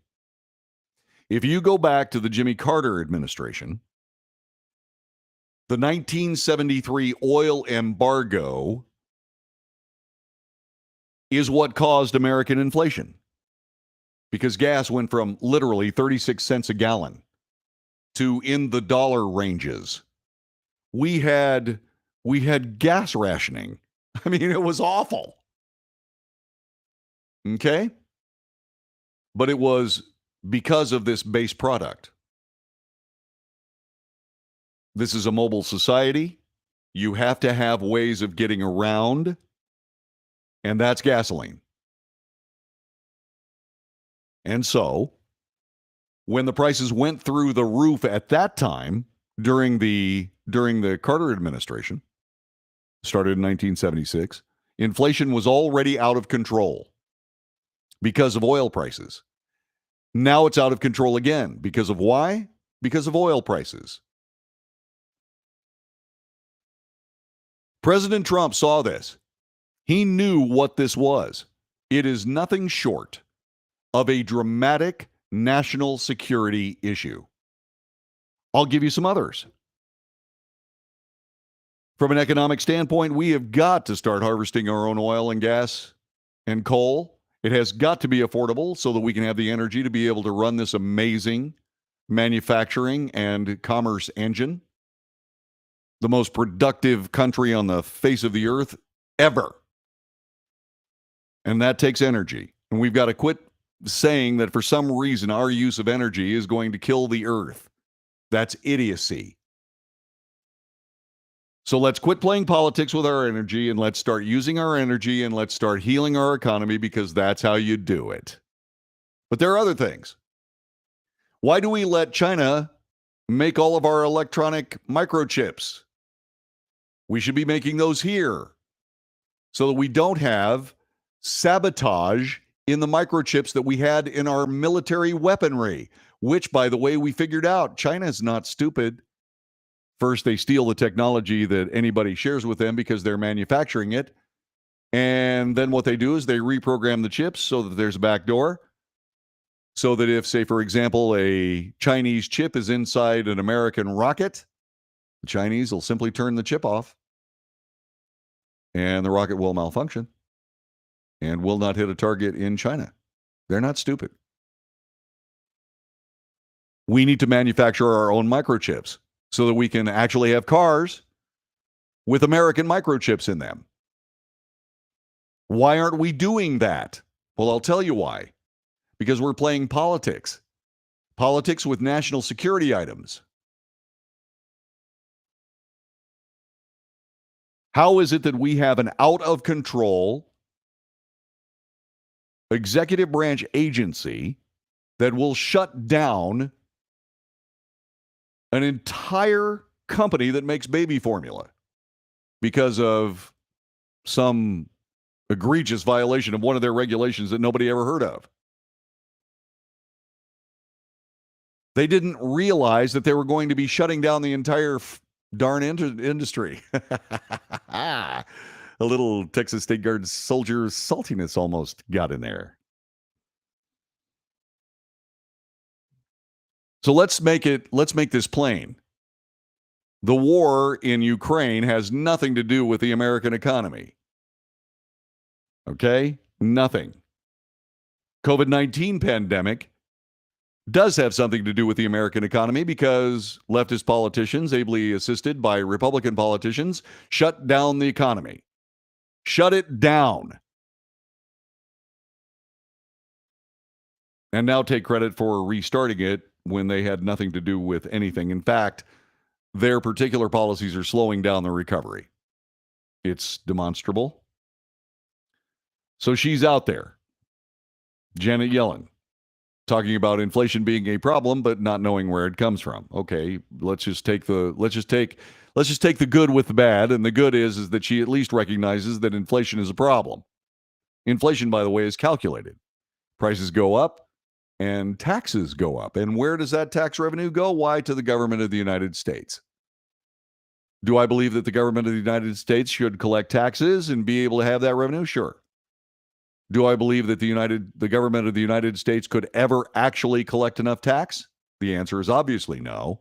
We're $28.8 trillion in debt right this very moment because of these people that are raking in American tax money. We are on course to have people in the United States pay more taxes than they ever have. So much for Joe Biden's "we're not going to tax the middle class."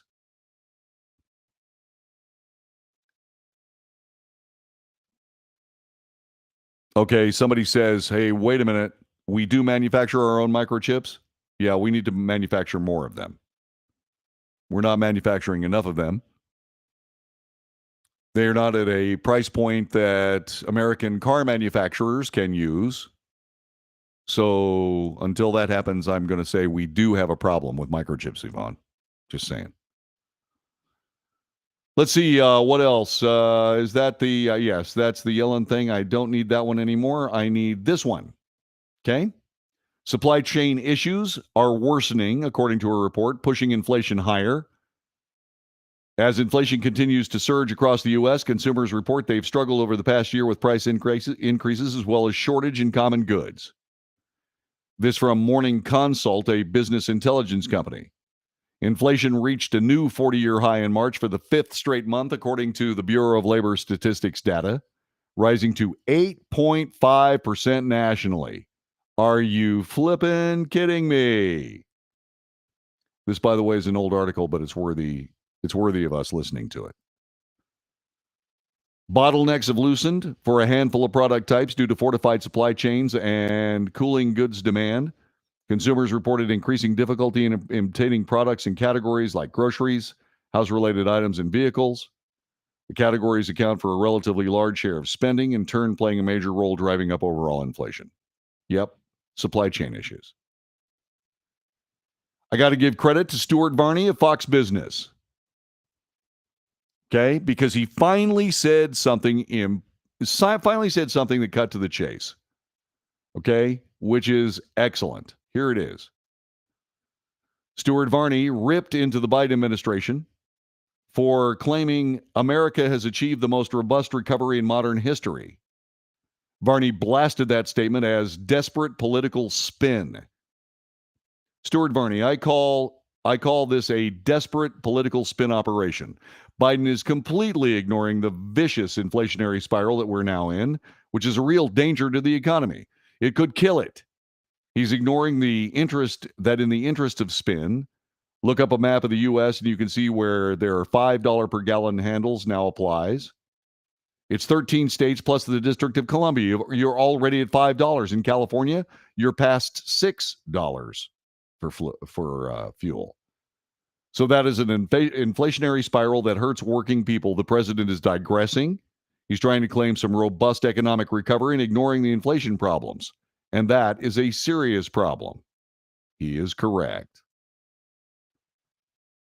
And one more little morsel, for whatever it's worth, leftist people, leftist governance is costing their states immeasurably. Massachusetts is one of those states. Raytheon Technologies, a defense contractor, is ditching Massachusetts.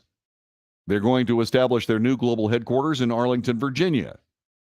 The defense and aerospace giant currently has 600 facilities across the U.S. in 44 states and territories. Each of the company's 4 business units currently has operations in Virginia. The new global headquarters will be located in Arlington's Rosslyn neighborhood alongside its intelligence and space business. The location increases agility in supporting U.S. government and commercial aerospace, and also serves to reinforce partnerships that will progress innovative technologies to advance the industry. Washington, D.C. serves as a convenient travel hub for the company's global customers and employees. Okay? Raytheon said, no, we're not looking for financial incentives to support the move. We're getting out of Massachusetts because they're a ridiculous state that costs us too much money to do business in. Yeah, an overarching government is expensive. That's why we need to not have them. Economic news for you today. You're listening to The Wells Report. Thanks very much for being here with us. You can text us right now. I swear at some point we'll have a telephone line where you can call me on the phone. We can talk on the phone. That'll be nice. Cross your fingies, please. I'm going to interact on the chat room. I do that live during the breaks, which we are about to take right this very moment. This is The Wells Report. Back in a moment.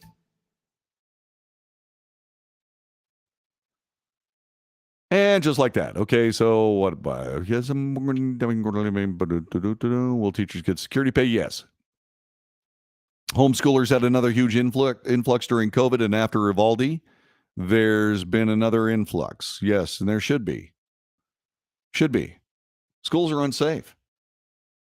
Schools are unsafe, and the curriculum is ridiculous. Absolutely ridiculous.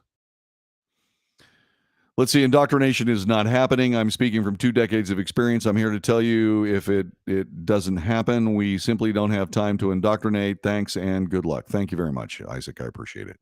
We do manufacture our own microchips. Yeah, we should manufacture more. We should manufacture every microchip that is used in America. You should drive by the Texas Instrument campus at LBJ and 75. There are at least 7 buildings on that campus alone where chips are manufactured. And I know of at least 2 other campuses here locally for TI. I get it. I understand it. But 7 buildings? How many chips can they make? It's not enough. There you go. Let's see. Samsung has chip plants, right? There are several other companies in the U.S. That's just the plants I know about. I get it. TI has a plant in Sherman. It's expanding. I'm glad. Good. They need to expand. We need to take care of our own business. Let's see. School safety we've talked about. Weapons we've talked about. Oh, yeah. Let's see. What time is it? What are we doing here? Yeah. Okay.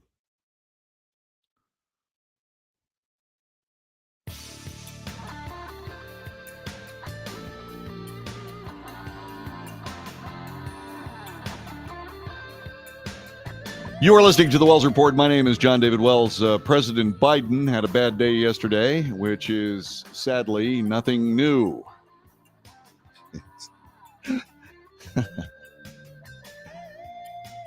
Yeah.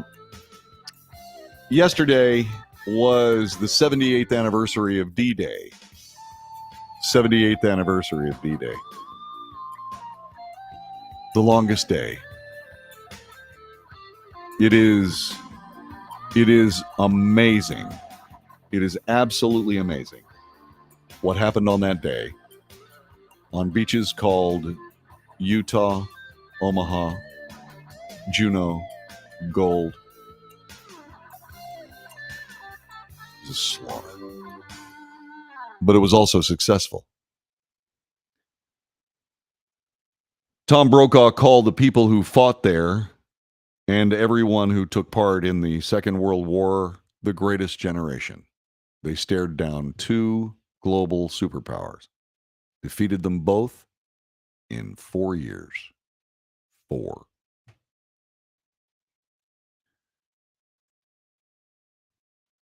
The 78th anniversary of D-Day cost the lives of thousands of Allied soldiers. Brave men, more than half of whom were Americans, stormed the beaches of Normandy under heavy gunfire to begin the liberation of Europe from the Nazis. The Biden administration missed it. It was 8:45 Eastern Time when the president said something about it. He tweeted about it, saying, "Today we mark 78 years since D-Day and honor those who answered duty's call on the beaches of Normandy. We must never forget their service and sacrifice in the defense of freedom. We must strive every day to live up to the ideals they fought to defend." Yeah, well, I don't know that we're living up to those ideals, Mr. President. I know you're not, because you keep trying to turn this into a leftist socialist paradise. For politicians, that is. Misery for everybody else.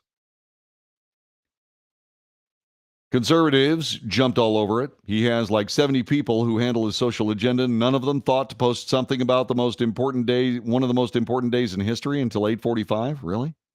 Really? Conservative commentator Greg Price could not believe that Biden's hefty social media team couldn't figure out what to do. Prior to the tweet, Washington Examiner reporter Jerry Dunleavy warned the president might not acknowledge the anniversary.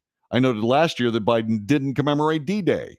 They seem close to making the same mistake again this year. Shortly after that tweet, the presidential commemoration was offered.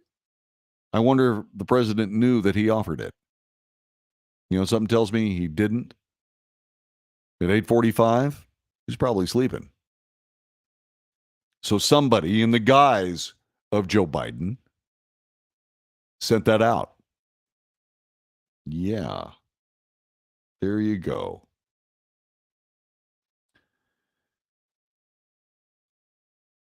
Pluribus editor Gerald Beer mocked Biden's social media team with a tweet written as if it was from the team's perspective. Checks Twitter drafts folder at 8 p.m. Oh, darn it. The Daily Caller's David Hookstead tweeted, Biden still hasn't released any statement about the 78th anniversary of D-Day. It's the second year in a row he's chosen to ignore America's greatest military accomplishment and all the brave men who died that day in 1944. Though shortly after the tweet, Hookstead commented, Biden tweeted about D-Day 20 minutes after I pointed out he hadn't said anything for 2 years in a row. Read in that as much as you want. An afterthought, said Judicial Watch President Tom Fitton. Republican communication strategist Liz Mayer pointed out the Biden tweet came a day after D-Day in France at 8:45 p.m., which is notably June 7th in Normandy, after a day of being mocked and jeered by people on Twitter. Breitbart White House correspondent Chris Spearing tweeted at 8:45, Biden finally recognizes D-Day. Is it just me, or did anybody find it odd that @POTUS didn't post anything on the anniversary of D-Day until nearly 9 p.m.? That's unconscionable. This according to the Republican governor of Wisconsin, Young America's Foundation President Scott Walker. You know, this president's out of touch. This president is so busy practicing politics and trying to build the totalitarian future that he's forgetting that he's the president of the United States. This is the president that Jill Biden wants to see more of in the United States. This guy's not there. He's not thinking. He's not being supported by his staff, and the people that got him elected are abandoning him in droves. He is a figurehead. He has a presidency being run by the Presidium. Who are those people? I don't know. I don't know who those people are. But whoever they are, and we'll probably never know, whoever they are, you can be sure of one thing. That when Joe Biden implodes, and that's where he's headed, they'll simply go, not our problem, next. And they will shrink back into the secure little safety cocoon of, unfortunately, not oblivion, but just being out of sight, and then do the same thing to Kamala Harris or whoever else they decide to run. And that's who we elected in 2020. We didn't elect Joe Biden. We elected a bunch of people behind Joe Biden. Back in a moment. Okay. Okie dokie. Dominokie. Yes, sir. Let's see what else we got here. All right. I will be back. I'll be back. Wait a minute. Before I go, let me get back up here and figure out what I'm doing here. Okay. We talked about that. We talked about that. Let's see. We talked about everything there. Yep. Okay. School safety. We talked about that. We talked about the gun safety bill. Oh, then we have to talk about that. Arg. Arg. Arg. Okay. We will talk about that. Click. Okay. All right, then. That's going to be good, actually. I like that. And we got our next hour. Okay, I'm good. All right, I'm good. I'm good. We have 3 minutes left. Who wants to talk?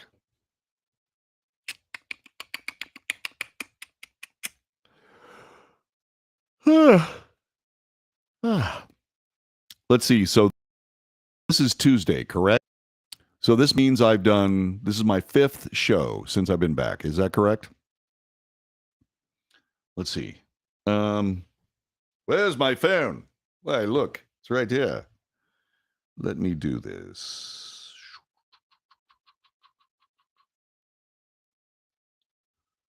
Hold on just a moment. Okay, that's not what I want. I want that. Done. And June. All right, so I came back on the 1st. This is the 7th. So this is the 5th show. This is okay, you need a dad joke? Jessica, here's a dad joke. How do you know you've been told a dad joke? How do you know when you've been told a dad joke? I'll wait for your answer. So anyway, this is the 5th show. And I finally feel like I'm not stumbling through it.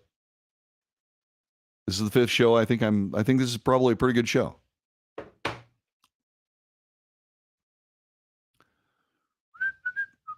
I got a question that I want to ask. When dad says something, stops and smiles at you. No, that's not it. Okay?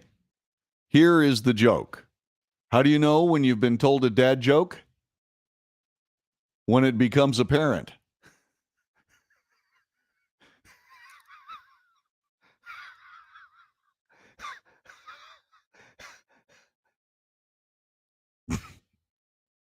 There.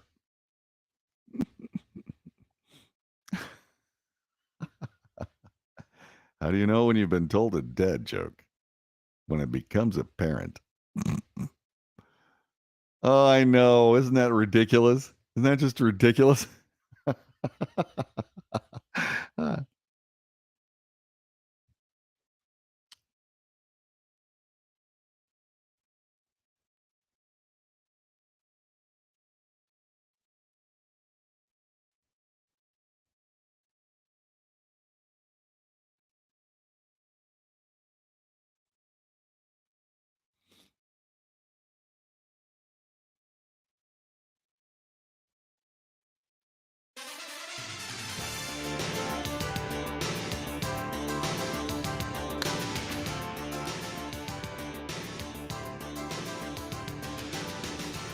North to south, coast to coast, around the world. This is the Wells Report. What do you get out of the Wells Report? You get the news. You get analysis of fact. You get commentary. And then we debate all of the previous three. We debate them. We have the conversation they do not want us to have in Washington, D.C. They won't let us into that conversation, so we have it here. Because we can. And because we should. This is the show you need to spend time with every day. Tell your friends about it. There are 3 podcasts every day. Okay? Still working on making things a little bit smoother for the podcast thing. We've got that. We've got a plan. Okay? We're going to be working on that. But if you are listening to this podcast and putting up with the radio breaks that we have in there, because we also want people to be able to use this on their radio stations, okay? We want people to use this on their radio stations, so we set it up so they can. Okay? Well, when you have those and you look at those, just fast forward to the next bit, okay? Anyway, make sure you hit the like button. Make sure you ring the bell so that you know when we're on the air. Make sure you share these broadcasts with all your friends. Because as soon as we get the rest of the technical show up and running, then we'll be having people talking to us from all over this nation. Because that's what we need to do. The show's important. How important is it? Well, I was gone for the last 8 months. James Parker was doing this show. The great James Parker. He does the James Show now. And I was down wearing the uniform of my state and my nation on the Texas-Mexico border. Military life is always called to me. I left my federal service on the table when I was a kid. And it was a mistake. Maybe. I don't know. But when I came to Texas, I found out that I still could serve. And so I jumped into being a Texas State Guard soldier. And so I was down on the border and I almost stayed down there. But this work is important too. This work is so important that I came back to do more of it. Because we, the people of the United States, have to have a place where we actually get real news. Because we're not getting real news. What we get on this broadcast is what we need to know as opposed to what we're being told. Because I'm not interested in forcing you into my political wonderland. Not at all. I'm interested in informing you so you know what this country's all about and what its potential is and what we can do. And then I'll stand back and do my part, obviously, as a citizen. But I'm going to stand back and watch to see if you do yours. That's what this is all about. Donald Trump was elected to the presidency of the United States in 2016. Took office in January of 2017. And left office in January of 2021. He was not a politician. He was America's choice to be the president of the United States. The election of Donald Trump followed exactly in the footsteps of what I implore Americans to do today, which is to stop electing politicians at any level. Elect your neighbors instead. None of us lived in Lower Manhattan. Donald Trump did. He wasn't our neighbor. And he had his challenges.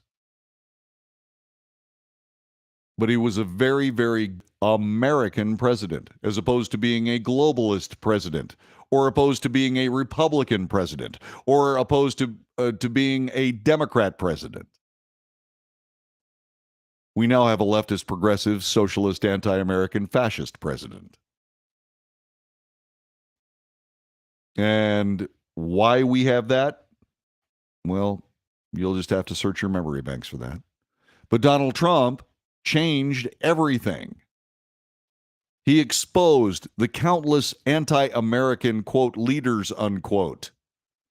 The people exploiting the American people for their own personal aggrandizement and their own personal wealth. Nancy Pelosi. He exposed the mainstream media as being hopelessly biased, even corrupt. He exposed the deep state, the politicization of America's executive branch agencies, America's civil service. He exposed all of that. Were the American people paying attention? God, I hope so. This next election ought to prove it, one way or another. If, by the way, the next election is an honest counting of American votes. Am I saying that the last one wasn't? What I'm saying is that when you refuse to even investigate whether or not there was a problem, that can only mean that there was a problem. It's called logic.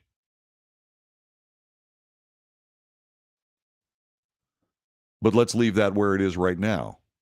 And let's use that to get into what I'm talking about. Donald Trump didn't get any support from the Republican Party, even though he ran as a Republican. Why? Because he was just as much a threat to the Republican Party as he was for the Democrat Party. And so they essentially let him twist in the wind. They let him twist in the wind and indeed tried to sabotage his presidency, but fortunately, he was smarter than all of that. It doesn't take much for Donald Trump to be able to outthink politicians. But then again, it really doesn't take a lot for just about anybody to outthink just about any politician, because they're not tied to reality. They're not tied to facts. They're only tied to politics. Their default setting is to think something through politically as opposed to thinking something through from a point of fact and reality. And therefore, defeating them is not that much of a problem. The corrupt mainstream media will take care of itself. That you are watching this broadcast says all you need to know about the mainstream media. Everything. In CNN politics, there's a strong political case for Republicans to ignore Donald Trump halfway through a midterm primary season that's seen his influence over voters wane. Well, this is CNN. It hasn't waned. It's been just fine. But as the January 6th hearings hit prime time, which is one of the spookiest, scariest things that I've ever seen in American media. This is an Ellie Riefenstahl propaganda piece. Just like she did for the Nazis, that's what a former ABC News executive is doing for the Democrat Party. This is as frightening as it gets. This is the marriage of American media and politics, which equals propaganda. President Trump is demanding defense. He wants the other side of the story to be told. This is an egregious abuse of him. By the way, this is an egregious abuse of power on the part of the Democrats. You know, this January 6th hearing, in light of the non-existent Black Lives Matter riot hearings, says everything you need to know about the Democrat Party. Says everything you need to know. They are political creeps. They are indeed fascists.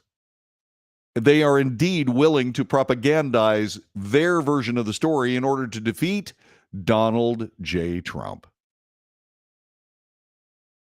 That's what this is all about. Trump's demand for and the GOP's willingness to offer a robust defense into what are expected to be damaging details of his complicity in a coup attempt. Yeah, you see, this is where the groundwork for the propaganda piece begins to be laid. Okay? Donald Trump's presidency, I refer to as being sabotaged, was the victim of a concerted coup on the part of the security forces, intelligence forces of the United States government. It was a political coup. And people pointed it out at the time. What James Comey did, what all those guys from the FBI did, what James Clapper did with the DHS, what John Brennan did with CIA, that was a coup. And so we pointed it out. And so now what we have here is we have the Democrats co-opting the term coup, the mainstream media doing it, in order to take the obvious coup that actually happened and try to kind of throw smoke at it so that people don't really make the connection. But there's a problem with their saying that the January 6th riot was a coup. There has to be a political ringleader behind a coup. And so they're trying to make Donald Trump that political ringleader. Last night on Fox News, somebody blew a gigantic hole into their efforts when it came to light that President Trump, on January 4th, 2021, authorized up to 20,000 National Guard troops to protect the Capitol. Who turned that protection down? The mayor of Washington, D.C., and Nancy Pelosi. Yeah. So Donald Trump, if he was indeed trying to pull off a coup, well, was quite literally attempting to shoot himself in the foot with his coup dreams, because he decided that what he would do is he would put 20,000 troops at the call of Nancy Pelosi and the Washington, D.C. mayor, both of which turned him down. By the way, those troops are bound to the Constitution of the United States. The president, yes, is a commander-in-chief. But those troops fight for the Constitution. I know. I just came back from fighting for that very same Constitution.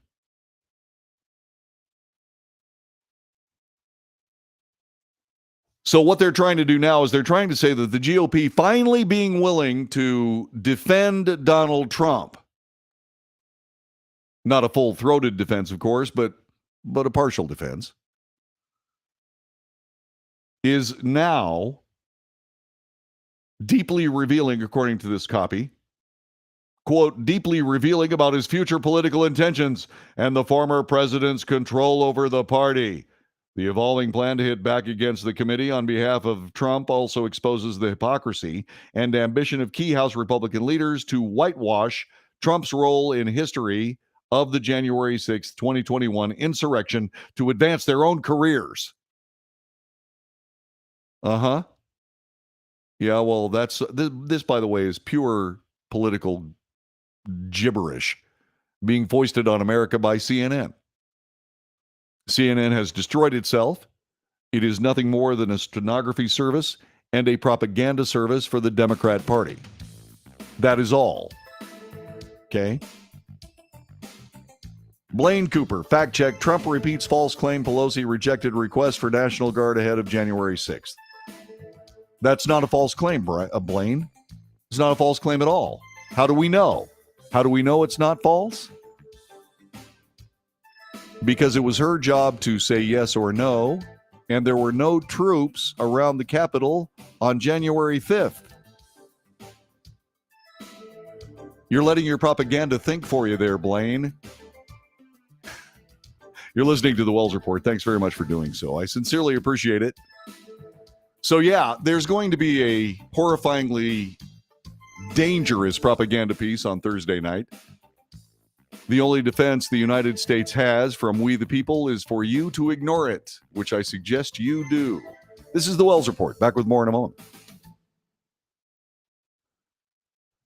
Fact check. Trump repeats false claim that Nancy Pelosi requested, the claim Nancy Pelosi requested Donald Trump's request for 10,000 National Guard troops to be deployed before January 6th.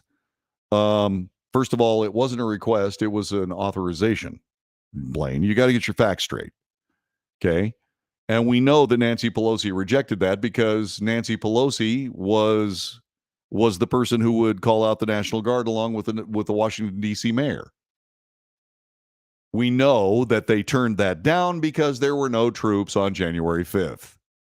Come on, Blaine. Don't let your politics do your thinking for you. YouTube doesn't allow links to be posted in the chat room. Good. Good. That's fantastic. So respond to what I just told you. Hello? Testing, testing. Did you hear what I said? Blaine? Go ahead and respond. I'm waiting. I'm patient. Because like I said, this is a conversation. You don't have to agree with me here. But you do have to think. I mean, come on. Come on, man, think. Waiting. Waiting. Waiting.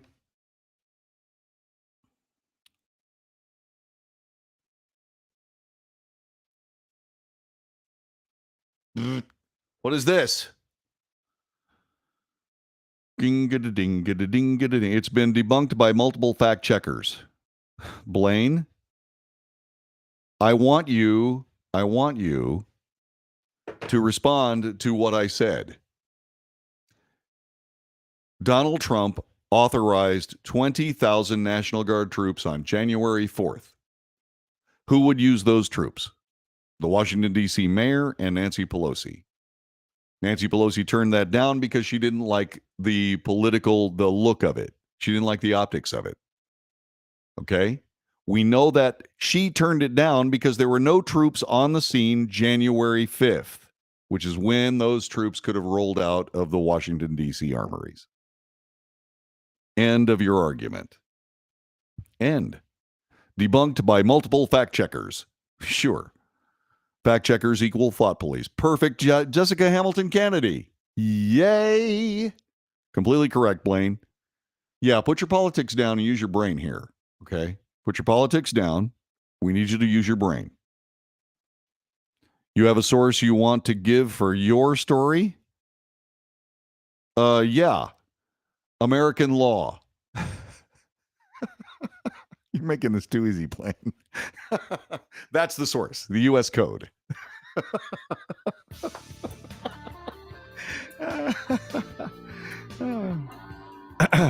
Sorry. You're listening to the Wells Report. My name is John David Wells. Yeah. I think Blaine Cooper is actually a bot. I don't think he's a real human being. And the reason, well, we have this chat room that's going on, and we've been on the air. This is the 5th show that I have done since I've been back on the air. Okay, I started feeling like my old self yesterday, and I feel like the show's finally hitting on all 4 cylinders. Okay, all 8 cylinders now, because this has been a pretty good broadcast, and so there's this chat room here. And what I like about YouTube is they don't allow links to be said. So basically what you have to do is when you come to this broadcast, this gives me a chance to say something to you that I really want you to get. You don't have to agree with what I believe. You don't have to agree at all. Okay? Okay, Blaine, I'll deal with that here in a minute. Okay, you don't have to agree, but you do have to put your politics down, and you do have to think for yourself. Okay? Blaine Cooper is a guy who is, for all intents and purposes, showing himself to be a political drone. Now, I'm sure he's not, but he doesn't realize it. He doesn't realize that that's what he's doing. Okay? So I was discussing the defense that should be in place for this house extravaganza, which is happening Thursday night, which is nothing more than a Nazi party-like propaganda presentation. That's all it is. And we should consider it that way because it's spooky. It's bad. Okay? That's thing number one. What you don't have to. So what I said is that Donald Trump, it was reported last night that Donald Trump authorized 20,000 National Guard troops to be at the beck and call of Nancy Pelosi and the mayor of Washington, D.C. Okay? And Blaine asked me for a source that I wanted to give for that point of view, and it's the United States Code. Okay? Which is why I was laughing. And what I'm trying to say is that when you come here and you interact with us, just put your politics down and use your brain. Okay? Then Blaine Cooper said this, still insulting people who tune in and participate. You haven't learned a damn thing from the failure of KBDT. Yeah, I have learned immeasurably a huge number of things from the failure of KBDT. Some of them I take responsibility for. Most of them had nothing to do with me. And the Wells Report has a 20-year record, an over 20-year record of listening to everybody. But you got to bring truth here. You can't bring politics here. You have to bring truth here. You have to bring your brain here. I don't care what animates your thoughts. That's not the problem. But when I say something, when I put something out there, I want you to think about it. Because I assure you, when you put something out there, I think about it. I don't insult people who disagree. I don't insult people at all. I will point out when you have to use your brain instead of your politics to think with. Okay? That's what I'm supposed to do. Because our politics cannot be our cognitive output. Because politics is flawed. Politics is flawed. Always has been, always will be. Politics is flawed. Political science is dangerous. The machinations surrounding a successful gathering of power always has been dangerous. Because what if people that are trying to get the machinations of power, what if they're actually successful? Well, bad things happen. Almost unilaterally. The only place it doesn't happen is in the United States of America. And why is that? The reason is because the process of gathering power is so very complex in the United States. It's split up so many different ways. It's very, very hard to corner the market. And invariably, when somebody corners the market, it malfunctions. The political process malfunctions. Give you two examples.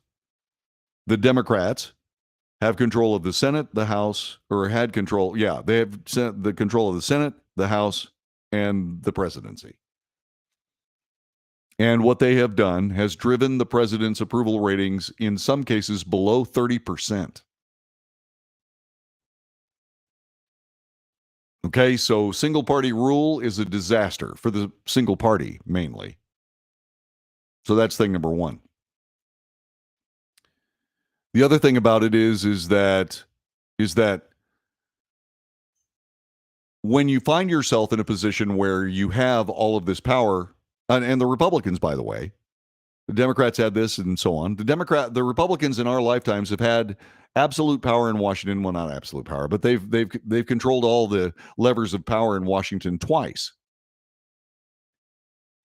Between 2006 and 2008, the Republican Party, along with Bill Frist and all those guys, did nothing.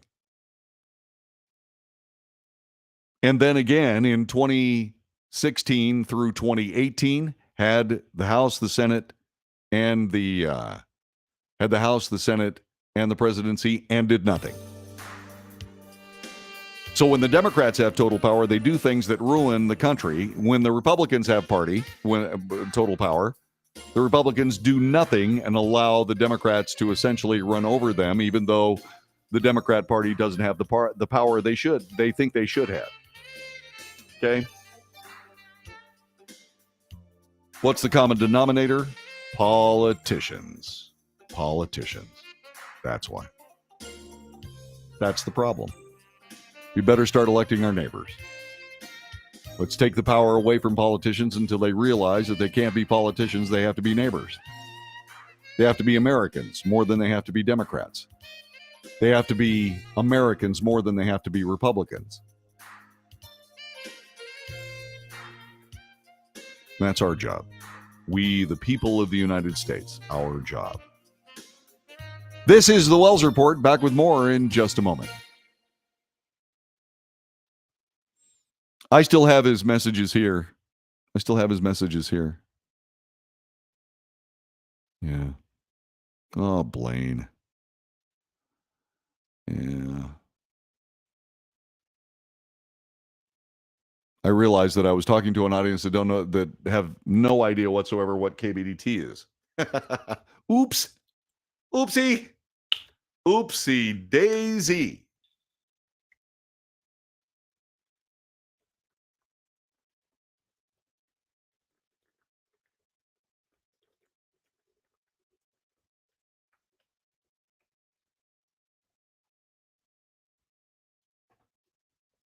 Water is delicious.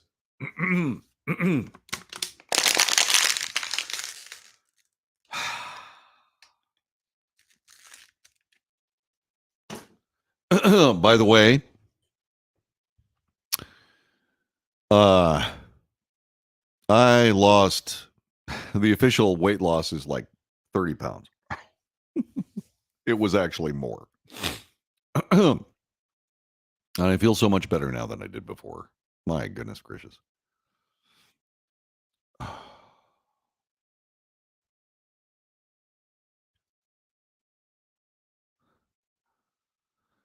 Public school used to teach kids how to think. Now it teaches them what to think. Yeah, there you go. So we have a pretty large section of adults who know how to spout talking points, but don't know how to research and think for themselves. Don't rely on fact checkers to do your thinking and research for you. Indeed. What do you mean nicely done? Drinking the water? Is that what you're saying? Let's see. What do we got here? 2 minutes left.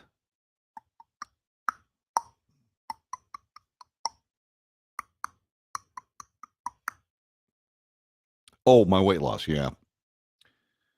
Yeah, that's a combination of really careful. I was doing everything I was supposed to be doing to lose weight, except there was a physiological problem that I had. Okay. What? John David Wells. Hey, how you doing?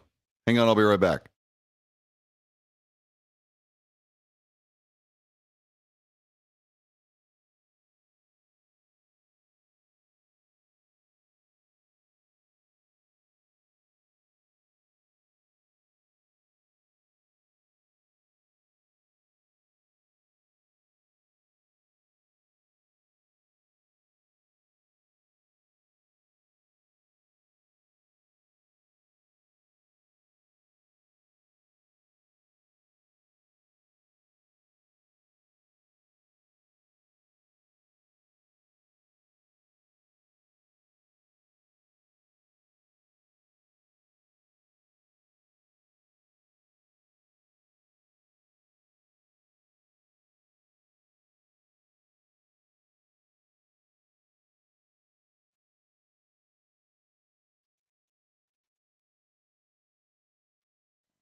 You're listening to the Wells Report. My name is John David Wells, and my level was just a little bit too loud right there.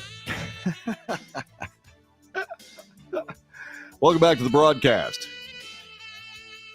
I am sore today. Why am I sore? I'm so glad you asked. I am sore because my wife purchased 2 trees. And she wanted me to plant them. And these trees came to us in a box, and they said, plant immediately. Well, I find out about the entire project. Okay, I found out about the entire project the day they arrived. Okay, and if you have a yard, okay, and it's filled with Bermuda grass, which is basically the kind of grass that you have around here. If you have that lawn, you need to remember that it's not just a simple thing to just plant a tree. It's just not that easy. Because what you have to do is you have to prepare a place to plant the tree. So what I did is I went out to Lowe's, because I don't shop at Home Depot anymore because of their politics. Sorry if the trees came by UPS. I'm sorry. Don't be sorry, Clint. They did come by UPS. Okay. The problem was not that the trees came by UPS. It wasn't the delivery. That wasn't the problem. The problem is that I was told the day they arrived that I had to plant them right that minute. Oh, okay.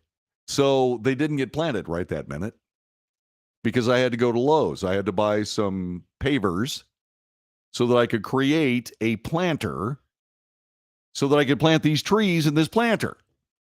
Why? Well, because we planted trees and flowers and so on and so on and so on. We planted trees and flowers and so on, only to have them mown over by the people who take care of our lawn, which is Grass King in Keller, Texas. Grass King comes and mows our lawn. And so they keep mowing over our stuff. Stop doing it. So we put barriers around them so they don't mow things. Okay. So, why is this a problem? In order to put in these pavers, you have got to chop out the Bermuda grass that is where these planters are going to be. Which is cool, because what I needed to do was I needed to repurpose the sod that I was harvesting from these planter boxes someplace else where I had bare spots. No problem. Sort of. I discovered, and if you're watching on a video stream that we have here, I discovered that Bermuda grass is about this thick, about 8 inches thick. You have to dig down 8 inches to get the sod out of there. Okay? Huge root system. I mean, it's huge. So I had to dig that out there, so I got this hole. Well, the bare spots, I had to dig 8 inches out of the bare spots to put back in the hole, so that I had a place for the sod to be able to sit in there and regrow. So I had to dig 2 holes, and this is barely sandy clay. It is not easy to dig, and it's filled with rocks. Filled with them. So every time I would hit the shovel, I'd go clank, and I have to pull that rock out of there. It took me 2 hours. It took me 2 hours to cut this stuff out and to be able to replant the sod. Okay? And I got the pavers in place, and they're close. I've got to do some additional work on them, but right now, no. So I got them mostly in place, and Susan planted the trees. So far, they haven't been mown over. There may be success for this. But this was hard flipping work. Okay? It's hard flipping work. And since I'm doing the Wells Report essentially the way I've done it for the last 2 years, which is for free, because I'm doing this all on my own, so whenever we have commercials, for God's sakes, please, by all means, please support the people that you see advertised on this broadcast. It's the only chance we have. Mike Renwee says, come fix my mower. No, Mike, I'm not going to do it. Forget it. So anyway, Susan says, okay, here are the trees. And I said, okay, go plant them. Because I did all the hard work, okay? All she had to do was pour some dirt down there and put the things in there. That was it. Took her about 15 minutes.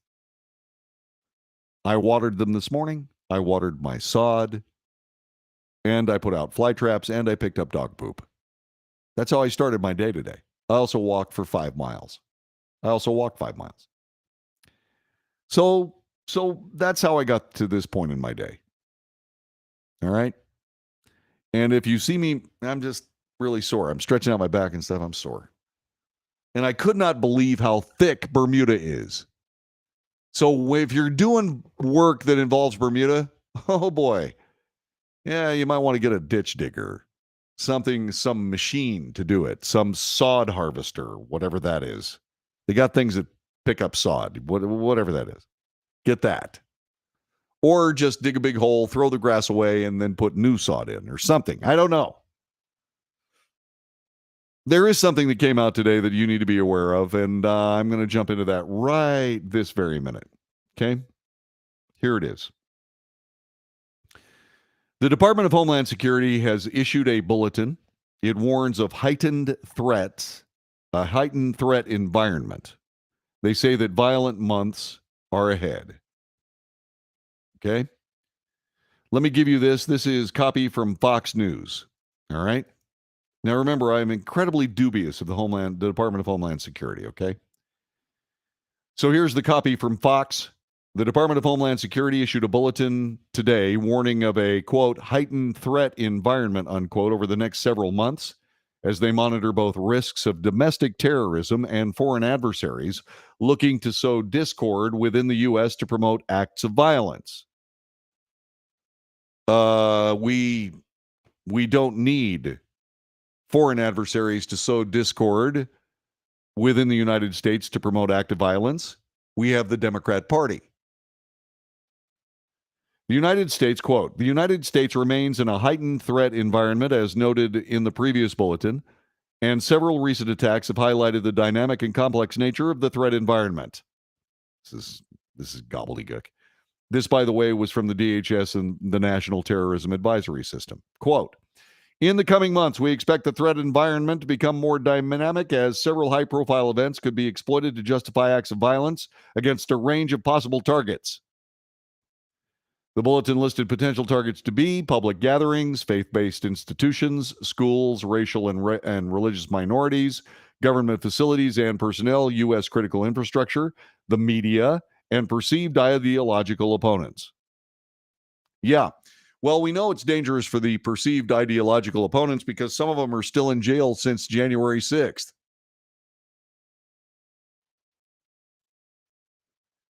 Threat actors have recently mobilized to violence due to factors such as personal grievances, reactions to current events, adherence to violent extremist ideologies, including racially or ethnically motivated anti-government, anti-authority violent extremism. The department stressed that foreign adversaries, including terrorist organizations and nation-state adversaries, also remain intent on exploiting the threat environment to promote or inspire violence, sow discord, and undermine U.S. democratic institutions. Oh, you mean George Soros? Yeah, George Soros.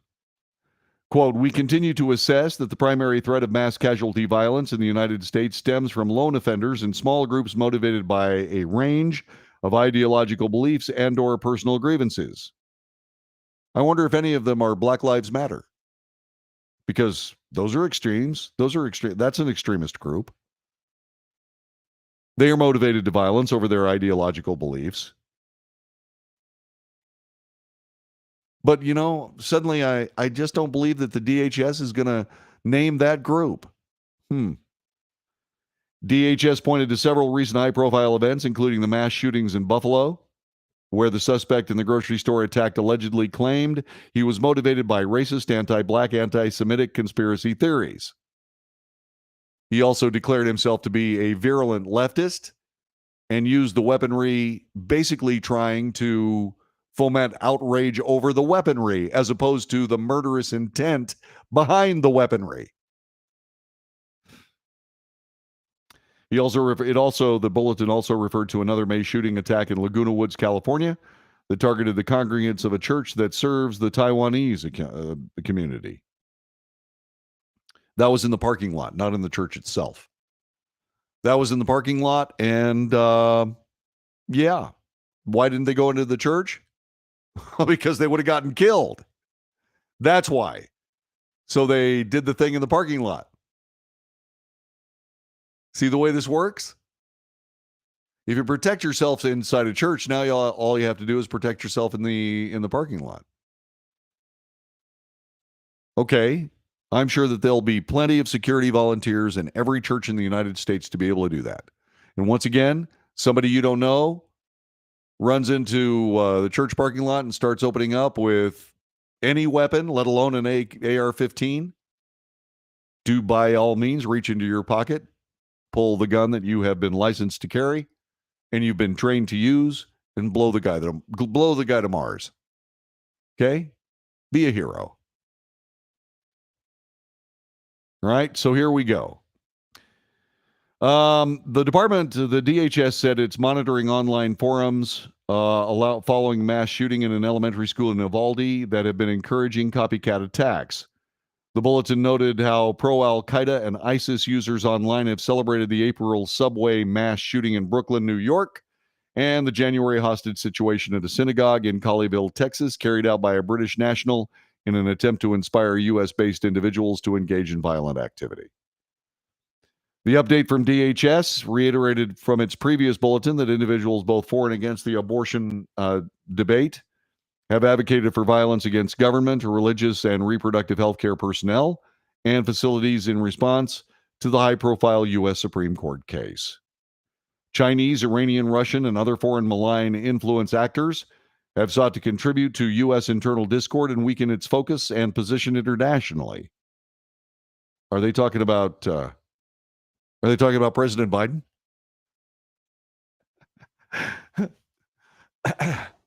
I know he's pro-Chinese and pro-Russian. I don't know whether he's pro-Iranian. Oh, yeah, he was, because he came up with that ridiculous deal with President Biden to guarantee the Iranians a nuclear weapon.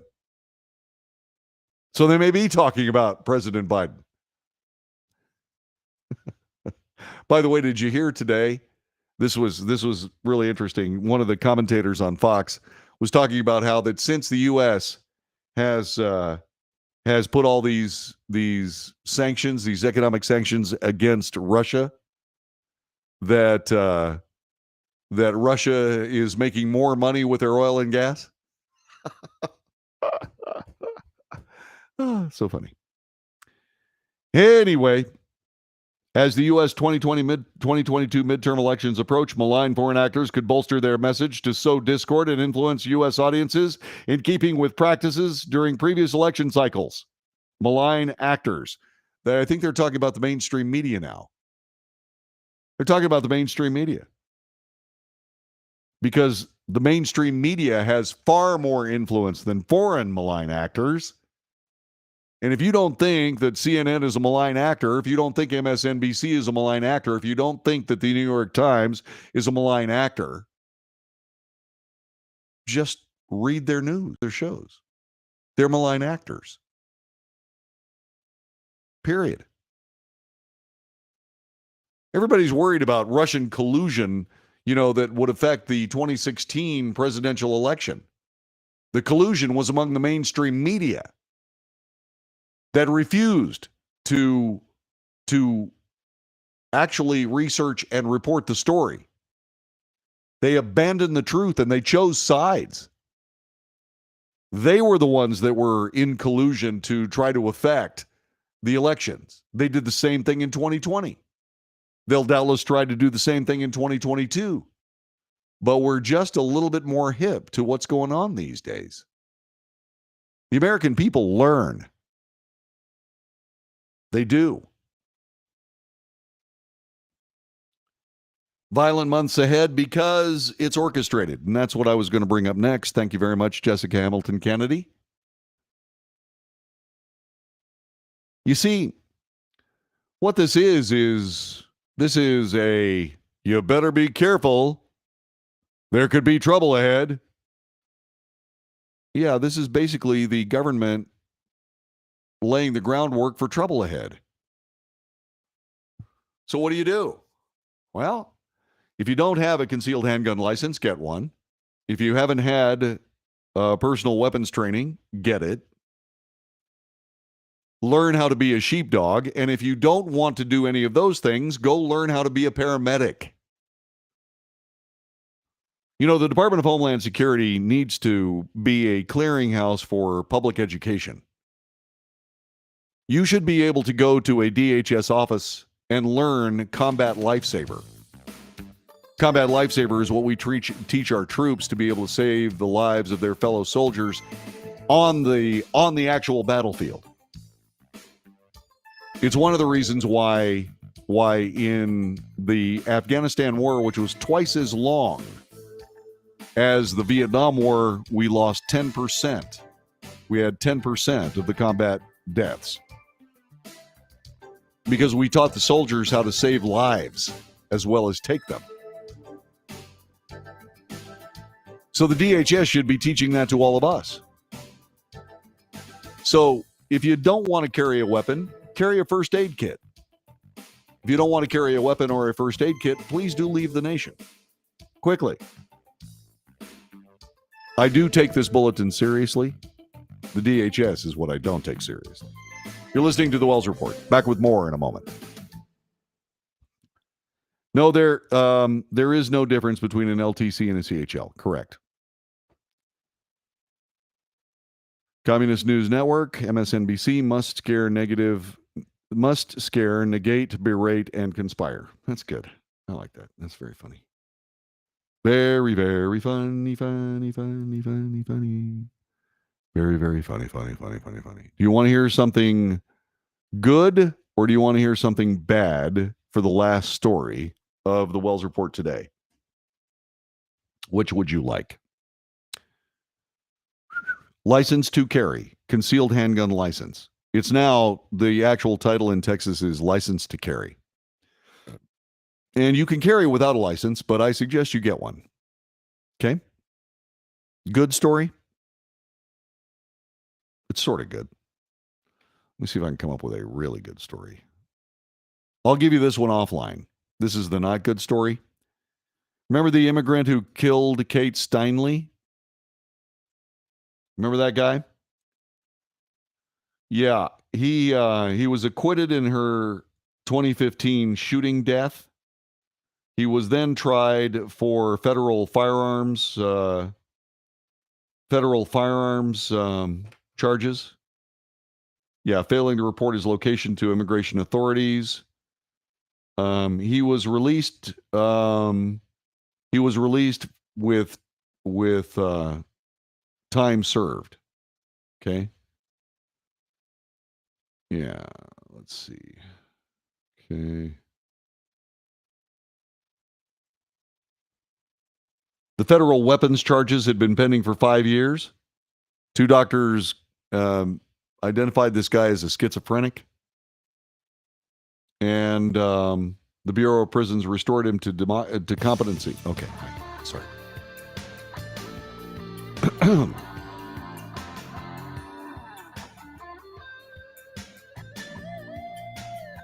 You are listening to the Wells Report. Thank you very much for being a part of our broadcast. It's a pleasure to be able to do this show for you. Okay? It is. I am a disbeliever in the United Nations. The United Nations is a joke. The United Nations is a money mess. It only exists because the United States wants it to exist. The United Nations is a clearinghouse for despotic government workers to come to New York from everywhere and berate the United States. Mike Renouille in a beautiful, prosaic, and artistic way, describes the United Nations as a, quote, corrupt nest of vipers, unquote. It is a kangaroo court. It is demagoguery central. It is silly. Now, what's really good about this is Mike Rogers.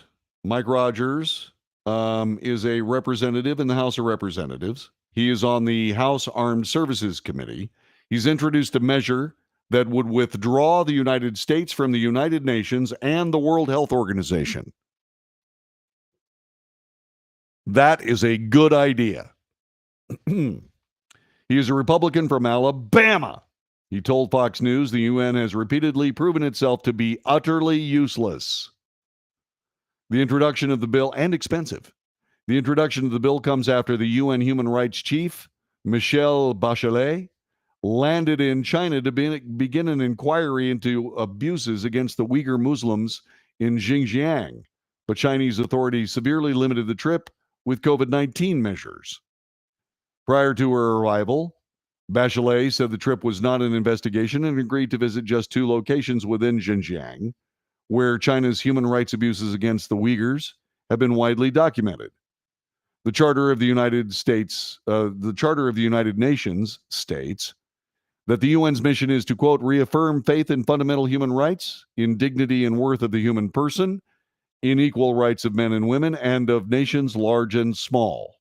However, Michelle Bachelet, the UN High Commissioner for Human Rights, has proven herself to be nothing more than a puppet for the Chinese Communist Party, aiding the CCP in playing down the very real and horrifying genocide being carried against the Uyghurs. He is correct. He's absolutely correct. It is clear the UN has abandoned the ideals set in its founding charter, and that's why, among many other reasons, I've reintroduced legislation to withdraw the United States from the UN. This, by the way, happened with the League of Nations for the exact same reasons. Rogers reintroduced the American Sovereignty Restoration Act of 2022, which would withdraw the U.S. from the UN and the corrupt World Health Organization. It is corrupt. Now, you got to take the good with the bad. You know, when you're starting to talk about the World Health Organization, if it wasn't for the World Health Organization, I'm reasonably sure, even though I'm reasonably sure that even though President Biden was in charge, I'm reasonably sure that if it wasn't for the World Health Organizations, we would have probably nuked some military targets in China by now. Because I remain convinced that the COVID-19 mess was a biological attack against the United States of America for economic reasons. The people of the United States, the government of the United States doesn't want to admit it. But that's what it is. That's what it was. If that virus had killed more people, remember the mortality rate is somewhere around 0.03%. If that virus had killed more people, we would have nuked China. And the only thing that probably stopped us from doing some form of serious attack against China was the World Health Organization throwing enough smoke and mud into the air so that we really couldn't tell whether or not this was a biological weapons accident or a biological weapons attack. I happen to believe it was the latter. And the World Health Organization was an apologist for the Communist Chinese Party. And they, for all intents and purposes, thwarted the United States from taking what I consider to be appropriate and necessary action. We should have walked away from China for 10 years. We should have let the Chinese government implode financially, because without the United States, China implodes. Everybody's been worried about, my God, China has so much American debt. Yeah, all you got to do is walk away from China. Take away every bit of manufacturing in the People's Republic of China that has the United States on it. And Donald Trump, for all intents and purposes, did exactly that with his tariffs, which, by the way, the Biden administration is about ready to relax. We should have just plain put a moratorium on doing business with China. They would have gone bankrupt in about a year because of this ridiculous COVID-19 mess. But the World Health Organization stopped it. So should we get out of the United Nations? Yeah, like 5 years ago. Should we get out of the World Health Organization? We actually did. And then Joe Biden has put us right back in their mess. Okay, that's it for the Wells Report. Thanks very much for listening today. I will see you tomorrow. Well, that was a pretty good little show, wasn't it? Yeah. All right, beloved lammies. I'm going to go.